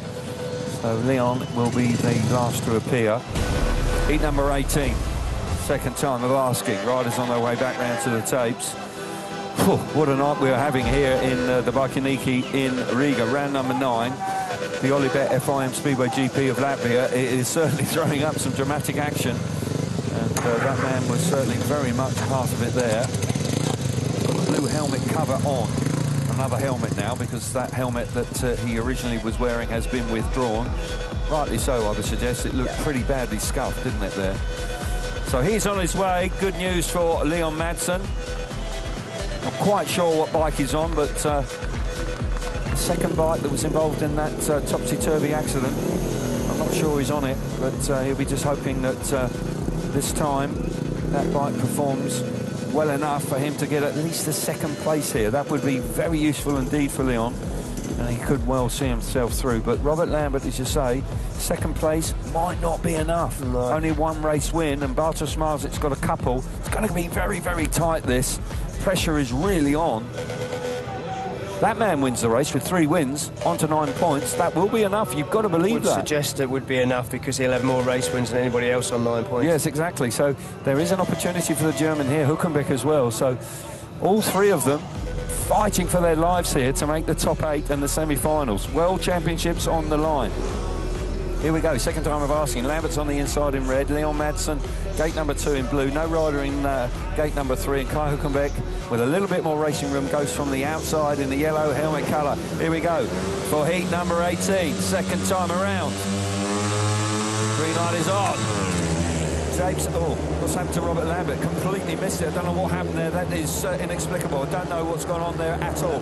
But it's Hülkenberg fires himself to the front. Leon Madsen comfortably into second place. A lot of work now for Robert Lambert. We've seen him do it a couple of times already this evening. He was a country mile behind. He's already in the race, roaring around the outside. Look at Robert Lambert go. This is going to be something very special. Oh, Leon Madsen closes the door there. I tell you what, I wouldn't be surprised if Robert Lambert wins this race. Kai Hülkenberg riding defensively around the inside. He's worried about the attack from Leon Madsen. Now he's got some clear room. He's going to go round him. He's going to win this race. Lambert, oh, what a performance. Nowhere off the start.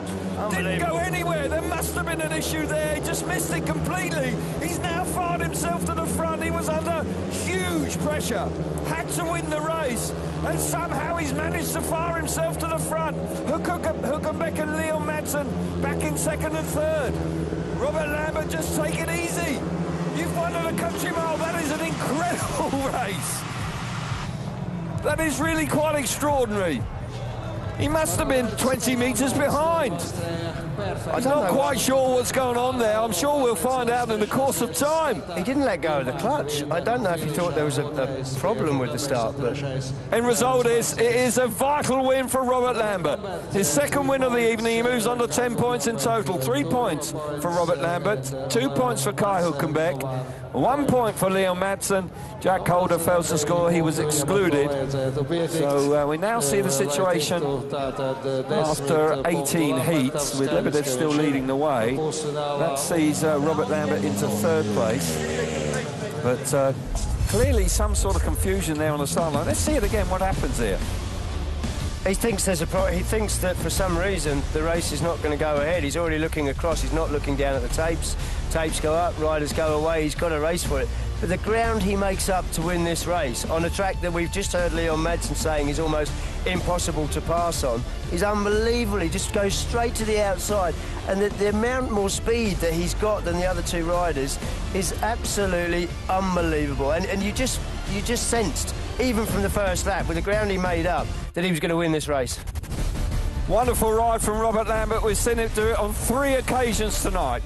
He has hit the front in his first ride. He had a smashing ride to come through the traffic to get a second place midway through the qualifying heats. And here, in extraordinary circumstances where clearly he felt there was something wrong on the start line, didn't drop the clutch. He was waiting, was looking around. He wasn't ready to go. He comes storming back through the pack and wins comfortably in the end. Got to put it behind him. But I tell you what, that was something that you don't see very often, that's for sure. Right, finally we got heat 18 out of the way.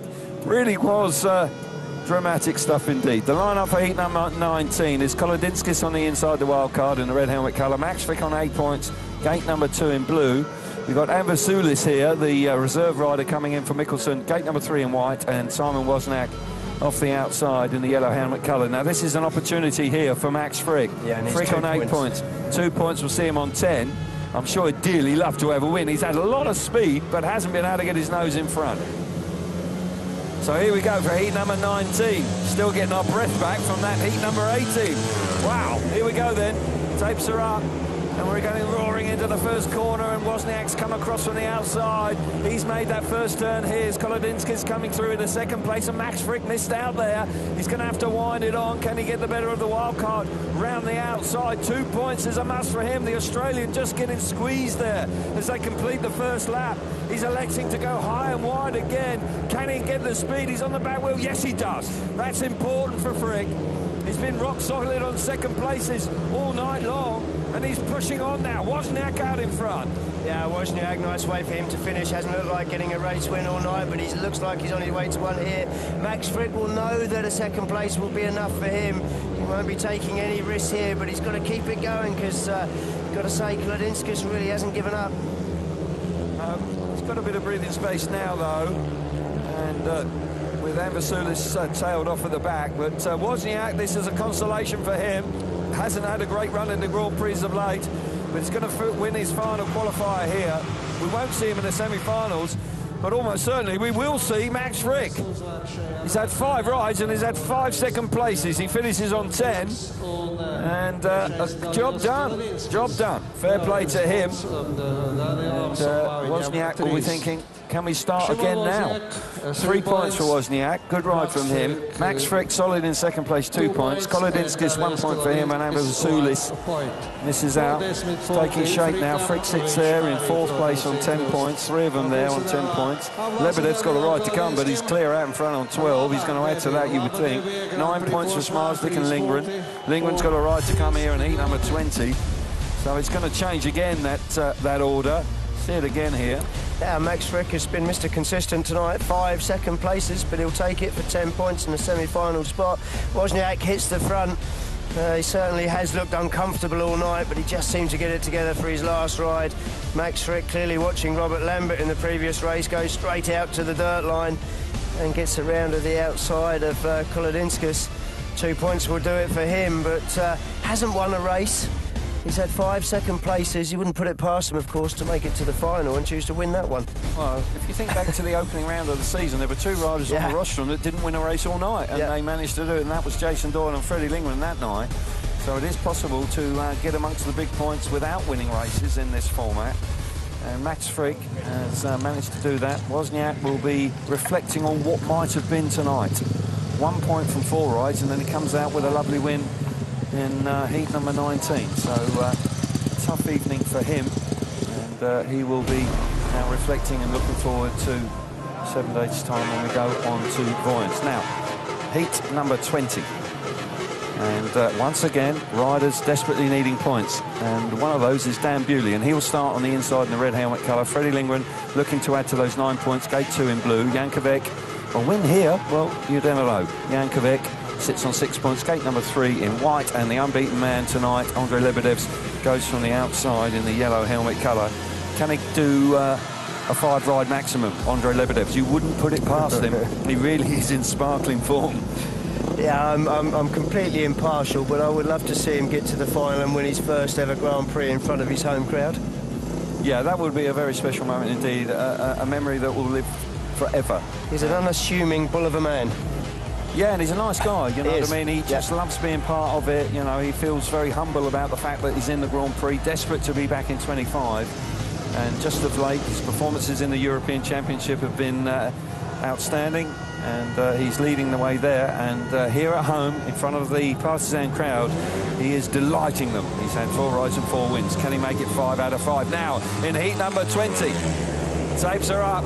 Here we go into the first corner. Bewley's made a lovely start on the inside once again. Here comes Lebedev around the outside. No, not this time. We've got Jankovic coming through in the second place, but Bewley turning on the style here. Won convincingly last time. Here comes Lebedev around the outside of Jankovic, and Lebedev's through in the second place. Once again, he's firing away. Freddie Lindgren there out of the points at this stage, but Dan Bewley, look at him go. He's flying in front. He really has found the key to it now. Yeah, Bewley's got better as the night's gone on, and as you say, he's found the setup. He's got himself going very, very quickly.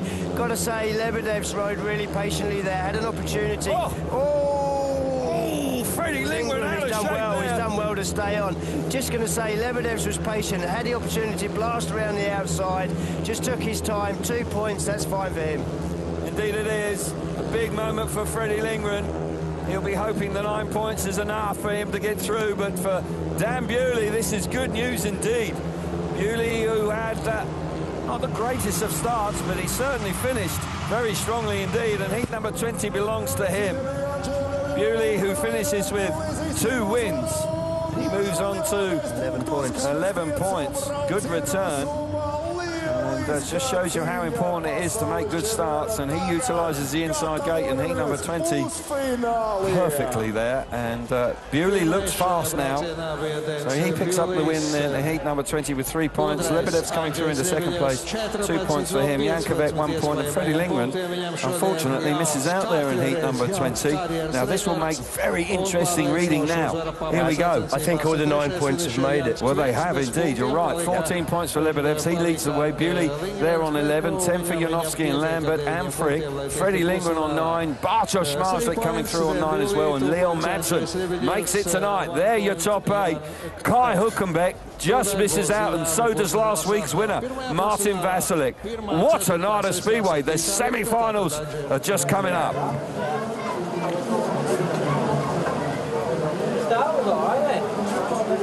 Dan Bewley, that's an impressive turnaround tonight. 2 second places, a 3rd place, and then 2 fine wins. Good stuff.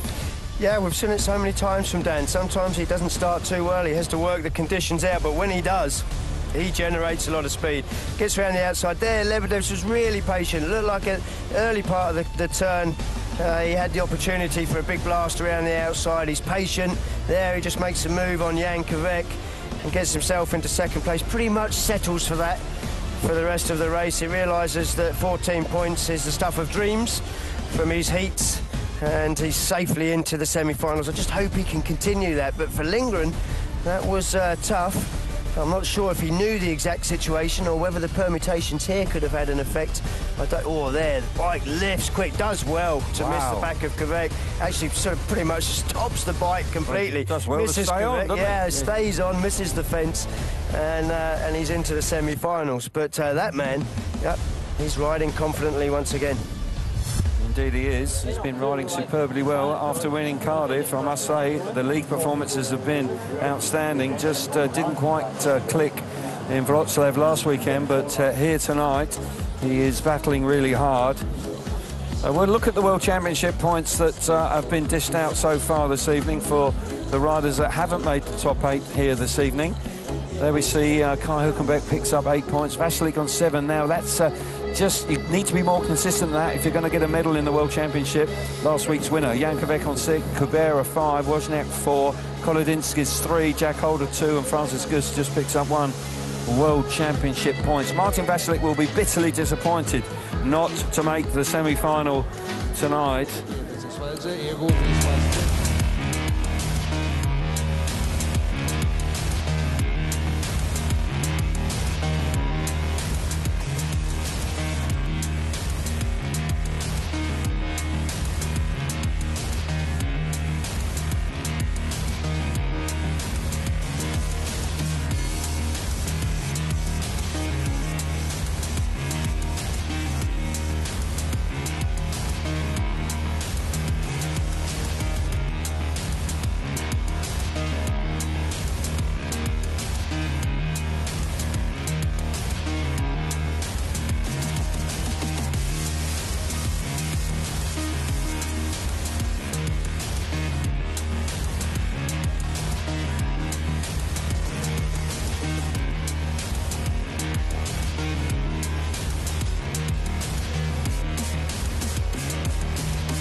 So they are the semi-finalists for you.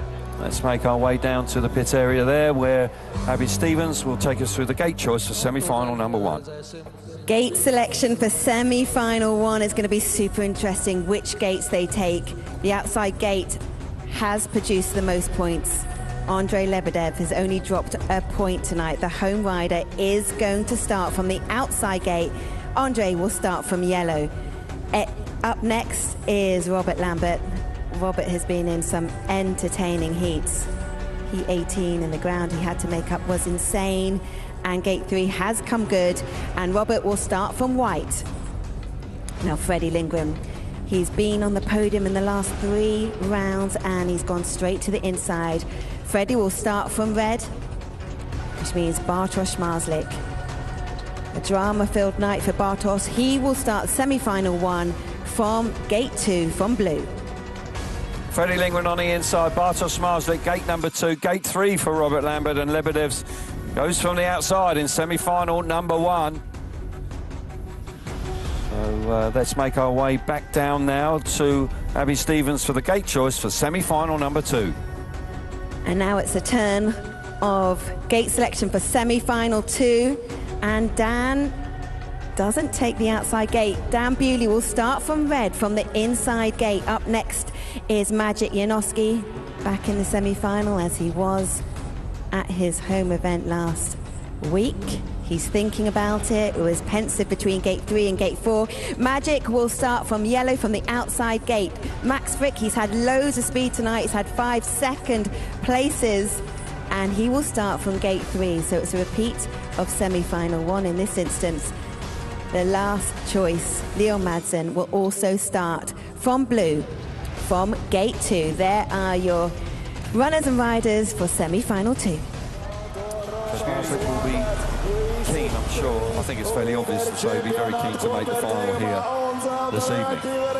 So riders approaching the tapes for the first semi-final. Lingman's got a warning. Yeah, failed to score in his last outing.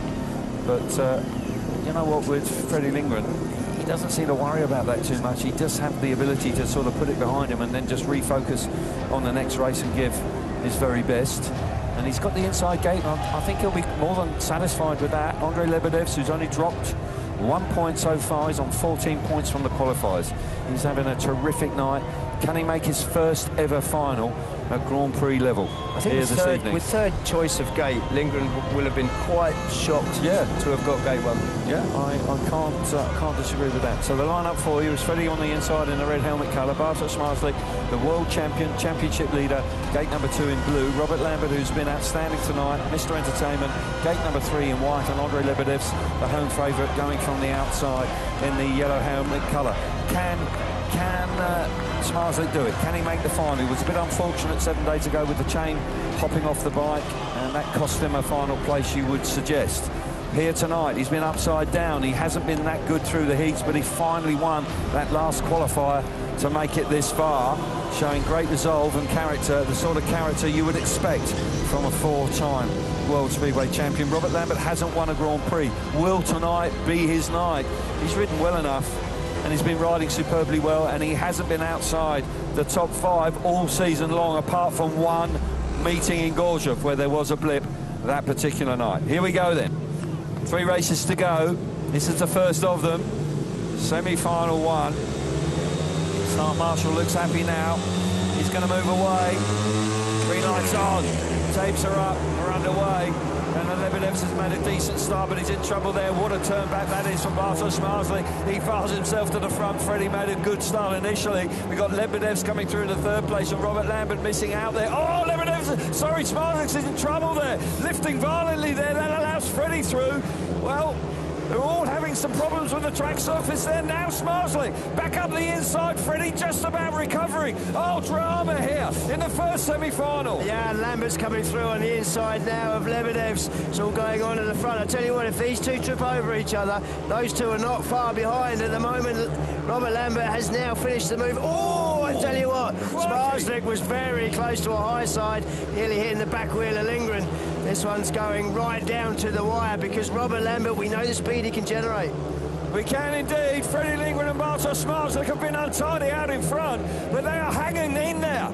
And it looks like Freddie Lindgren and Smarslik are going to make their way through to the final. Disappointment for Robert Lambert and Andrei Lebedev's in particular, who's had a stunning night. He'll be gutted not to make the final. But once again, the gritty determination from Freddie Lindgren comes to the fore. Just won't be denied. Failed to score in heat number 20. He wins the first semi-final. Smarslik was there, got untidy, and Freddie pounced. What a race. Freddie Lindgren, Smarslik, they're both through. Robert Lambert and Andrei Lebedev's missing out in the first semi-final. What a lineup. That's disappointment for Lambert. He's ridden his heart out tonight. So is Lebedev's. You've got to feel for Lebedev's and the home crowd as well. Yeah, I feel for Lebedev's. He chose gate 4. We just had a track grade. Couldn't get there. Almost hit the back wheel of Smarslik. It makes a beautiful cutback up the inside of Lindgren there. But great way to see there, look. Smarslik, determination, he's got that right foot way up high, trying to force all his weight back on the seat. But there, makes a mistake, bike lifts, has to correct it, tries to miss the fence. And Lindgren threw up the inside. Freddie Lindgren, well, he's like a fine wine, he's getting better with age. He's had a long, distinguished Speedway Grand Prix career. He would love to decorate it with a gold medal at the end of the season. I'm sure he would. That's what he's chasing. He's desperate for it. Bartosz Marslik coming back at Lindgren there, nearly running up his exhaust pipe there a little later on in the race. Spectacular action here in the Bajkoniki tonight. Can't take your eyes off of it. That's the first semi-final. Semi-final 2, you know, it's got quite a lot to live up to.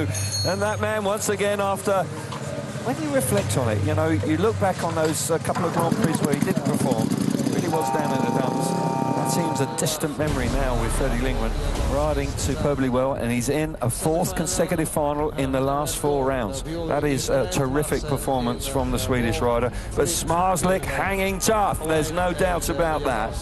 And they're both through to the final. Right, a breather momentarily. Yep, and semi-final number 2 is with us straight away. Riders are up at tapes, and another action-packed race ahead, I'm sure. Bewley, who has finished with a couple of race wins in the qualifiers, has elected to go from the inside gate. We did talk about gate positions. It didn't work out for Robert Lambert there with gate number 3. Didn't get away very well at all. Looked like he just spun up coming out of gate number 3. Max Frick has the good fortune or misfortune possibly of that particular starting place this time. Bewley on the inside. He's just seen Freddie win from there. Also, I've got to say that Smarslik made a terrific start initially away from gate number 2, and that's where Leon Madsen finds himself this time. But Madsen, I fancy, is not feeling 100% after that nasty crash. So the lineup for you for semi-final number 2. Bewley on the inside in red. Leon Madsen out of gate number 2 in blue. Max Frick will go from gate number 3 in white, and Maciej Janowski, who's had a decent night, he goes from the outside in the yellow helmet colour. He was toying with 3 or 4. And he might be reflecting on the first semi-final. He would possibly prefer to be on the inside this time. Yeah, I mean, Bewley's in the hot seat at the moment. Gate 1 has won heat 18-20, semi-final 1. It's definitely the better gate right now. So Bewley may have just chosen correctly here. We will wait and see. It's very topsy-turvy. The track is playing its part as well. It's choppy, very choppy out there. It's easy, the safe side of the fence. Out there, experiencing it, you can see how the bikes are leaping about. Bikes set up pretty extreme now to get to the first corner. Bikes are not easy to race. Semi-final number 2. Tapes are up.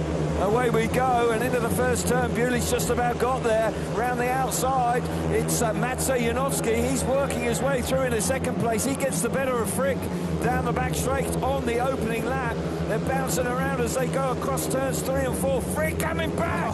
Frick's responding. Superb move coming out of turn number 4 to complete the first lap. Now Janowski again, but Frick's there. But Bewley's away, out in front. Yeah, Frick made a super long straight. I could see it coming. Generated all the speed. He got his wheels in liner much earlier than Janowski. He's heading for his 6th second place of the night.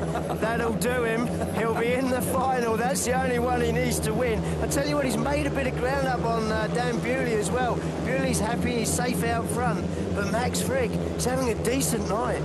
Brilliant stuff from Max Frick, rock solid, looking like, as you rightly say, his 6th second place on the evening, but for Bewley this will be his 3rd consecutive win, and he is really turning on the style now.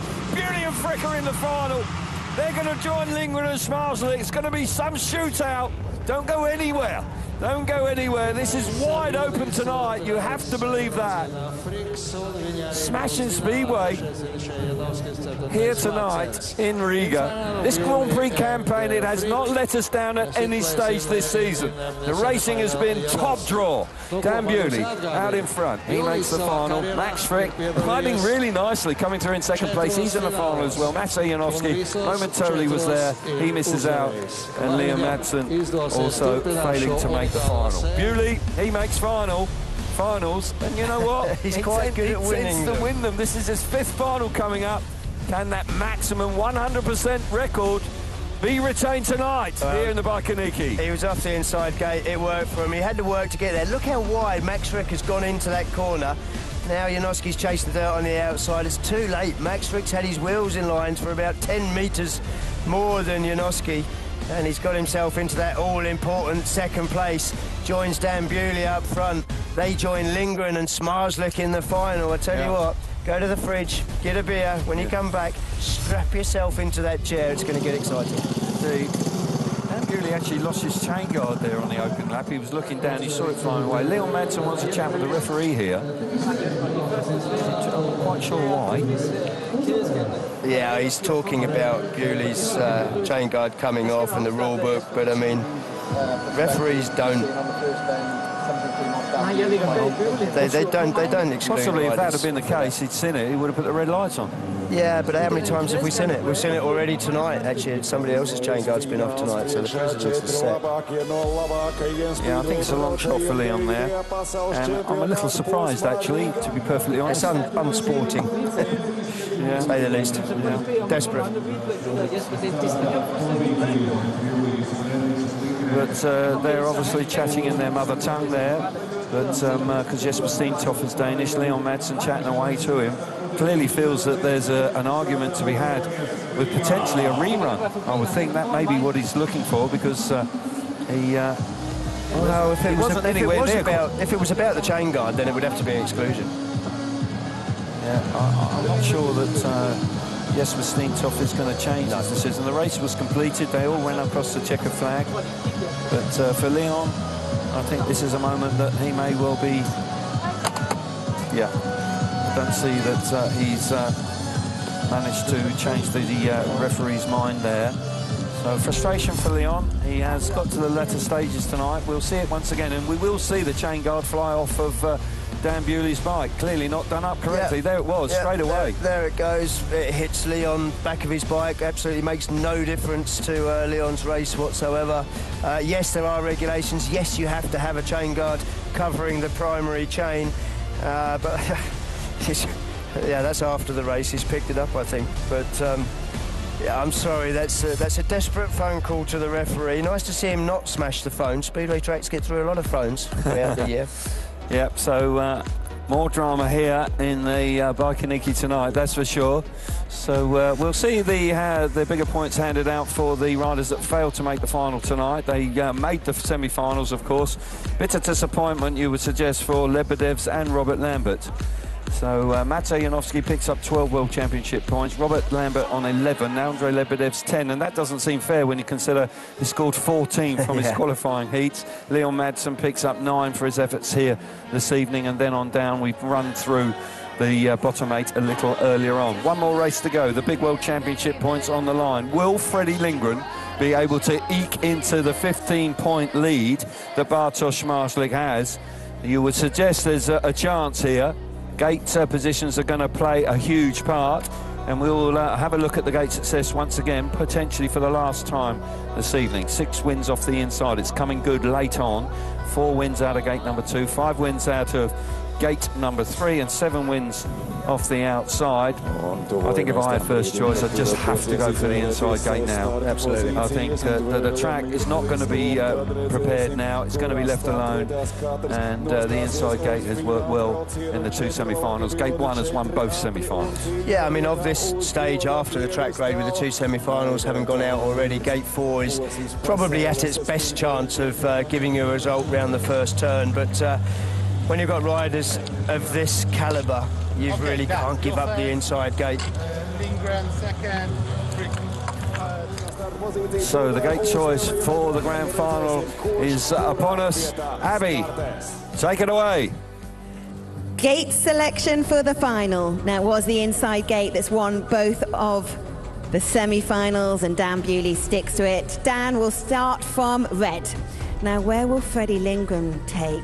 In semi-final 1, it was gate 2 that got second place, and in semi-final 2 it was white that got second place. But Freddie Lindgren will start from yellow, from the outside. Max Vick up next, and he goes to gate 3. Max will start from white.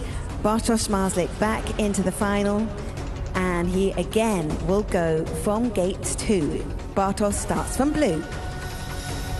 Line up for the final. Beauty's on the inside. Bartosz Marslik alongside him, gate number 2. Gate number 3 for Max Frick, and Freddie Lindgren electing to go from the outside gate. Interesting choices there, but Bewley It's his 5th final. He wins them all. He's won 4 out of 4 so far, and he's in the box seat here, Chris. Yep. With every chance of maintaining that 100% record. Yeah, and whatever happens in this final, he'll leapfrog his way into the top 6. So it will have been a great night for him. Can he win his 2nd final of the season? As you say, Kelvin, he has a 100% record. He's in the box seat, but definitely got the best gate. He has indeed, and he's won his 3 last outings. He's shown a great turn of speed. He really has clicked into gear later on, and the longer the night has gone on, the man from the UK, from Cumbria, has looked terrific, and he's had a lot of speed indeed. He hits the front. He's going to be an awfully difficult man to overtake. But Bartosz Marslik, if he can make one of those dynamite starts out of gate number 2, it could make it problematic. By clamping Bewley on the inside, that man, you could never rule him out. He won't be overly disappointed with having gate 2. He actually led semi-final number 1 from there, so he's got every opportunity. Indeed he has. Got a little bit out of shape in semi-final 1. That cost him the win, effectively. But with Freddie Lindgren then being able to come back through. But Smarslik is fighting hard to retain his title, to become a 5-time World Speedway champion. Disappointing in Cardiff. We were all shocked about that. He only scored 7 points and missed the semis. Missed the final a week ago in Wroclaw with some issues with the bike. The chain was off, and that cost him the opportunity of going to the final race in Poland last week. But here in Riga, where he won 12 months ago, can he make it? Back-to-back wins here in the Bajkoniki. You wouldn't put it past him. No, whatever happens, he'll stretch his lead on Lambert, Nicholson, Vasilik, the chasing pack. It's that man there coming off the outside gate, Freddie Lindgren. He's the one that's got to seize this opportunity. 3 podiums in the last 3 rounds. Yeah, fantastic performance and superb consistency. Freddie Lindgren with a win. And if Bartosz Marslik finished in 4th place on 14 points, it would be a 6-point swing there. And that would be quite an outcome with 2 rounds to go. That really would tighten it up big time. Going into Voyens next weekend, we are having a triple header. It's a very busy schedule for all concerned. And then we have a weekend off before we then conclude the World Championship with a double header with the 3rd round of the SGP2 and the final round of the Senior Grand Prix on the Saturday evening in Torun, where we traditionally culminate our series. What a moment for Dan Bewley.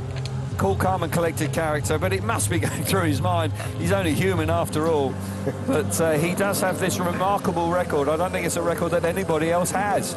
He makes finals and he wins them all.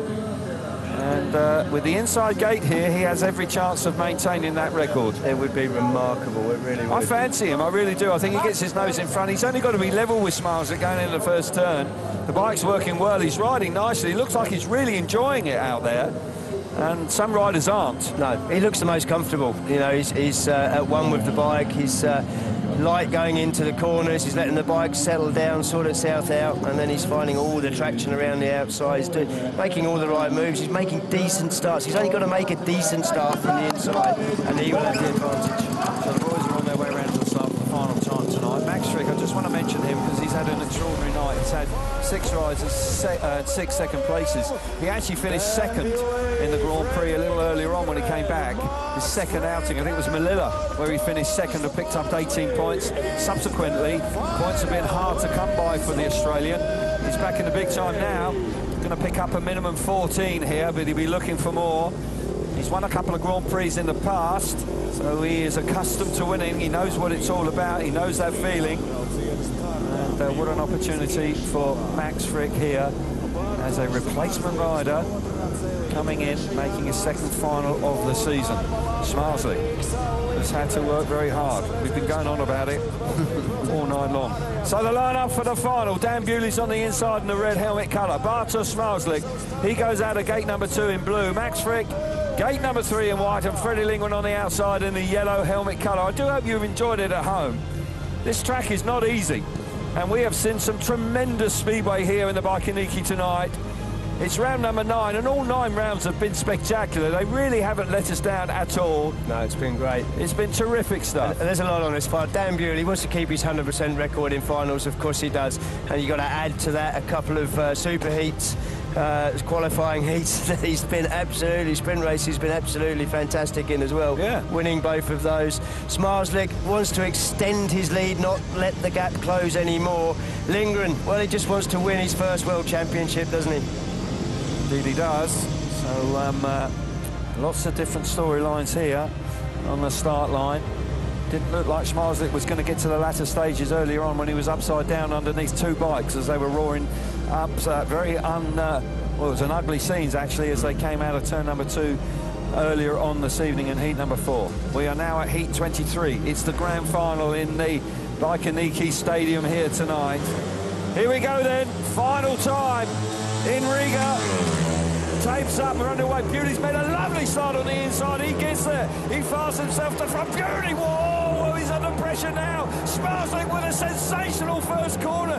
Freddie Lindgren follows him through around the outside of Beauty. Beauty got beaten up there. That was a stunning move from Bartosz Smarslik. Freddie now giving chase. Back in second place. Beauty back in third. Oh, Smarslik's out of shape there.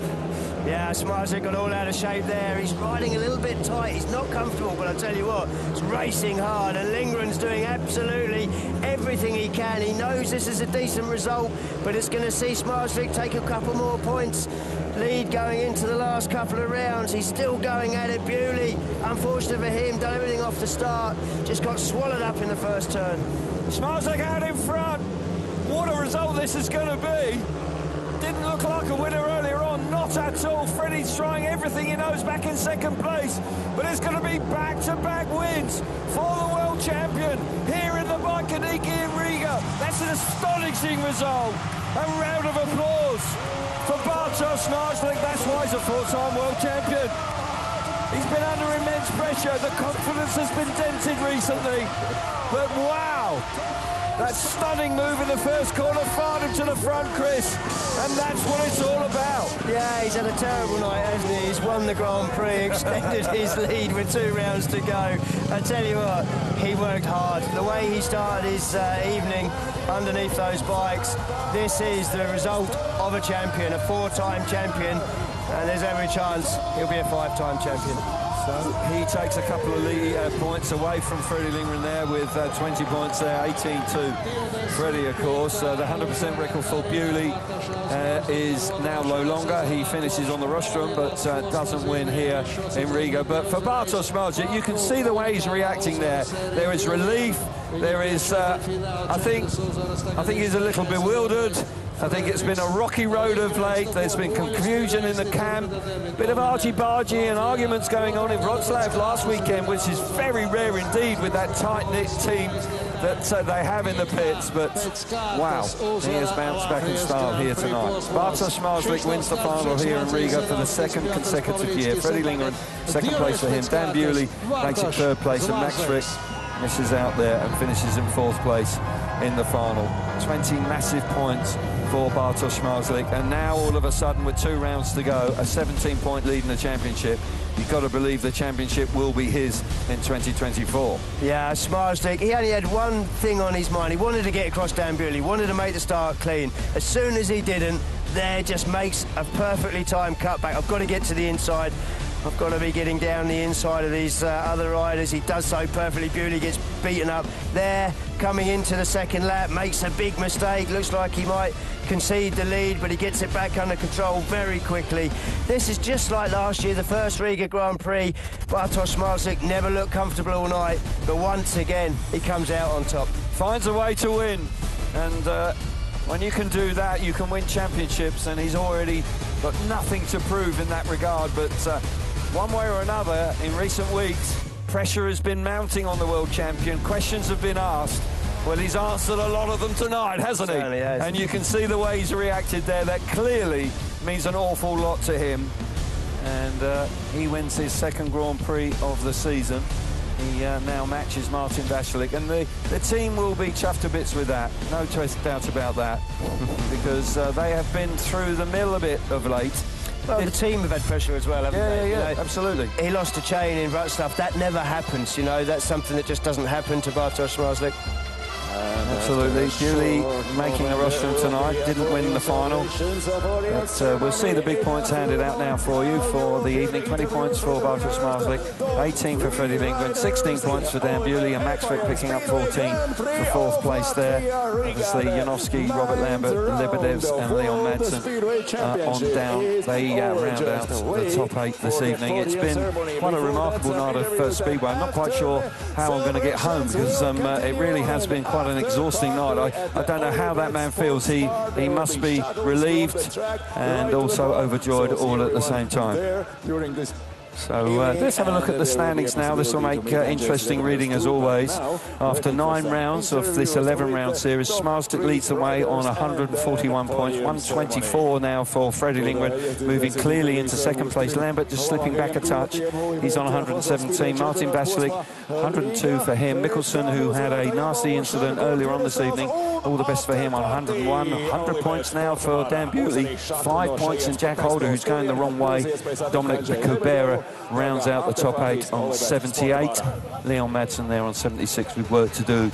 2 rounds to go. It's been a smashing night of Speedway once again. The track has really been very demanding indeed, and congratulations to all concerned, because riders particularly, they have to just see the slow-mos there. That really does highlight how hard the riders are having to react to unpredictability out on the track. And you've seen Smarslik, even in the final there, really having to react and hang on to the motorbike. Yeah, and that's mentally tough. It's physically demanding. And when the pressure's on, particularly in any final, when all 4 riders want to win and Smarslik looking to extend his lead, everyone's done extremely well. Bartosz Marslik, what a night you have had. Hello, Riga! Wow, so really big drama today in Riga, because they start my few hits so really bad. I'm feeling bad.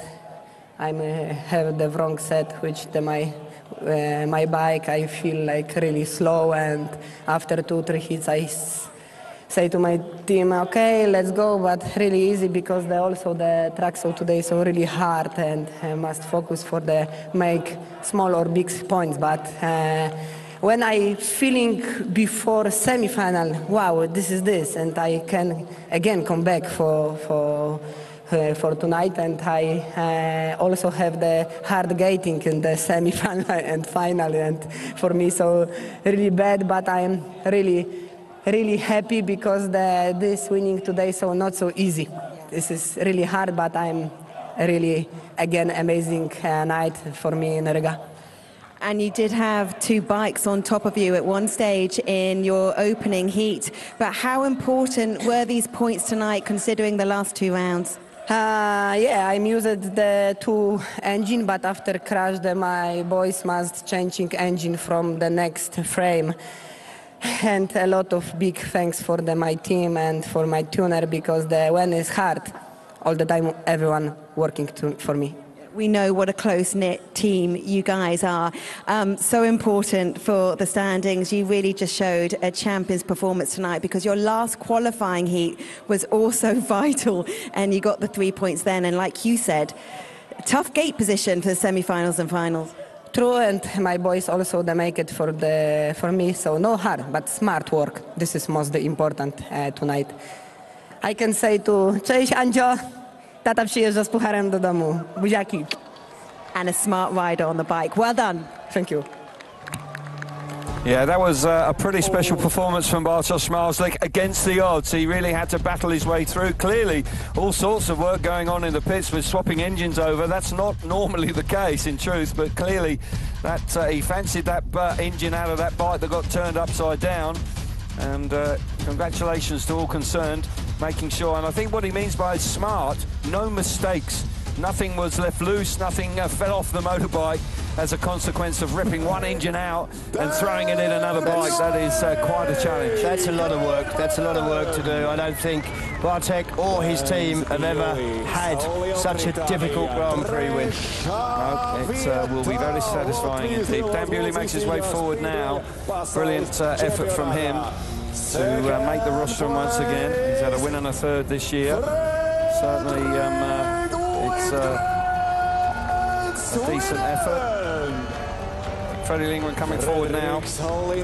Another second place. Rock solid form for Freddie right now, but 17 points behind in the championship chase with 2 rounds to go. Still a tall order, you would suggest. Schmarzlik with that win has put himself back in the driving seat, not just from the points perspective, but also psychologically with the opposition. He was looking like he was just wobbling a little bit, but he has answered all the questions tonight. He stands on top of the box once again. Back-to-back wins here in Riga. Brilliant moment for Bartosz Schmarzlik, and a richly deserved win. Okay, that's third place trophy presented by Juris Tilmars, the chairman of the board of Olibet, the sponsor of the night. He comes forward to present the trophy to Dan Bewley, who doesn't seem too disappointed to have lost his 100% record. He's just pleased to be back in the final and finishing on the rostrum.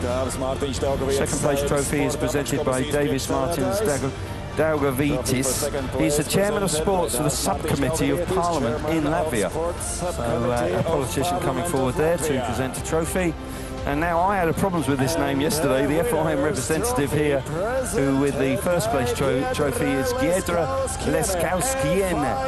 And she comes forward. I do hope I pronounced that right. I probably haven't done very well at all, but she's a board member for the FIM, and she presents the winner of the night to Bartosz Schmarzlik, who clearly is overjoyed with that win. What an effort it's been. And he's back on top of the box, wins his second Grand Prix of 2024, and leads the World Championship by 17 points. Now we pause for the national anthem.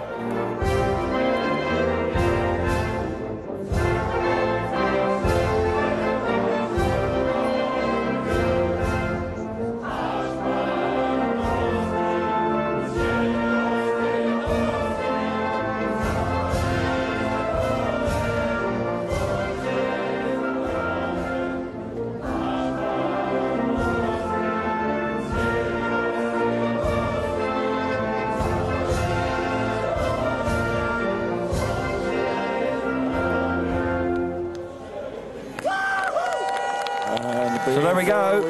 Plenty of Polish fans here in the crowd there. You could see them pleased as punch with their man's performance. Got a feel for Lebedev. Just want to mention him. He's had a terrific night, but it just slipped up in the semi-finals there. Maybe gate number 4 wasn't the place to start from, but a great showing from the home favourite, that's for sure.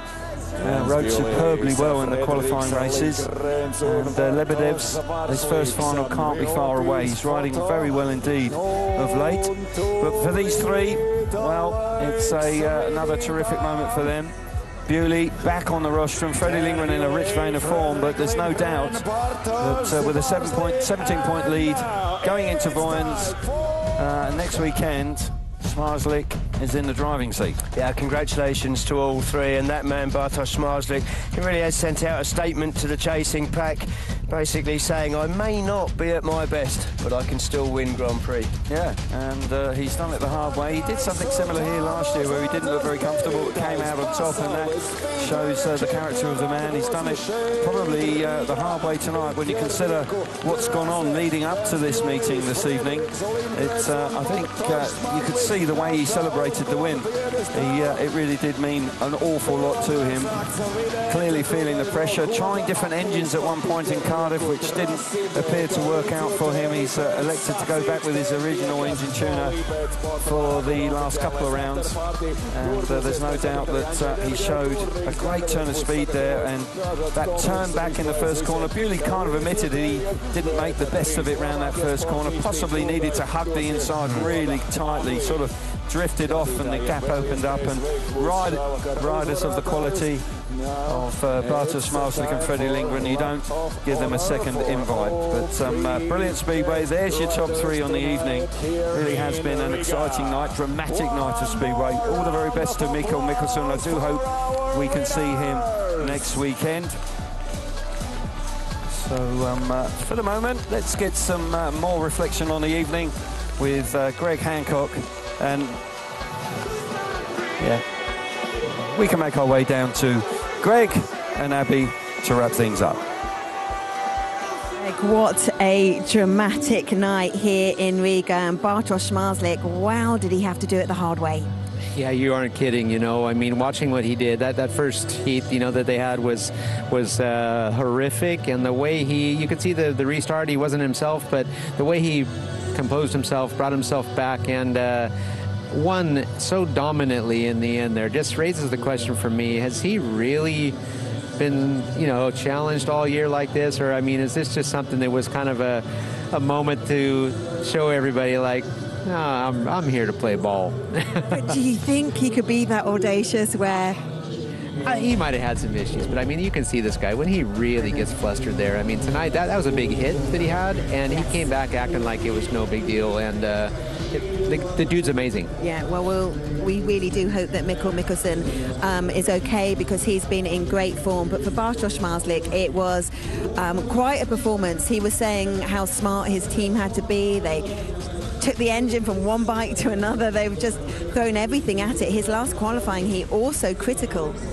Absolutely. I mean, the guy knows what he wants, right? And I mean, obviously swapping engines, he knew that engine was good for this today, for this track.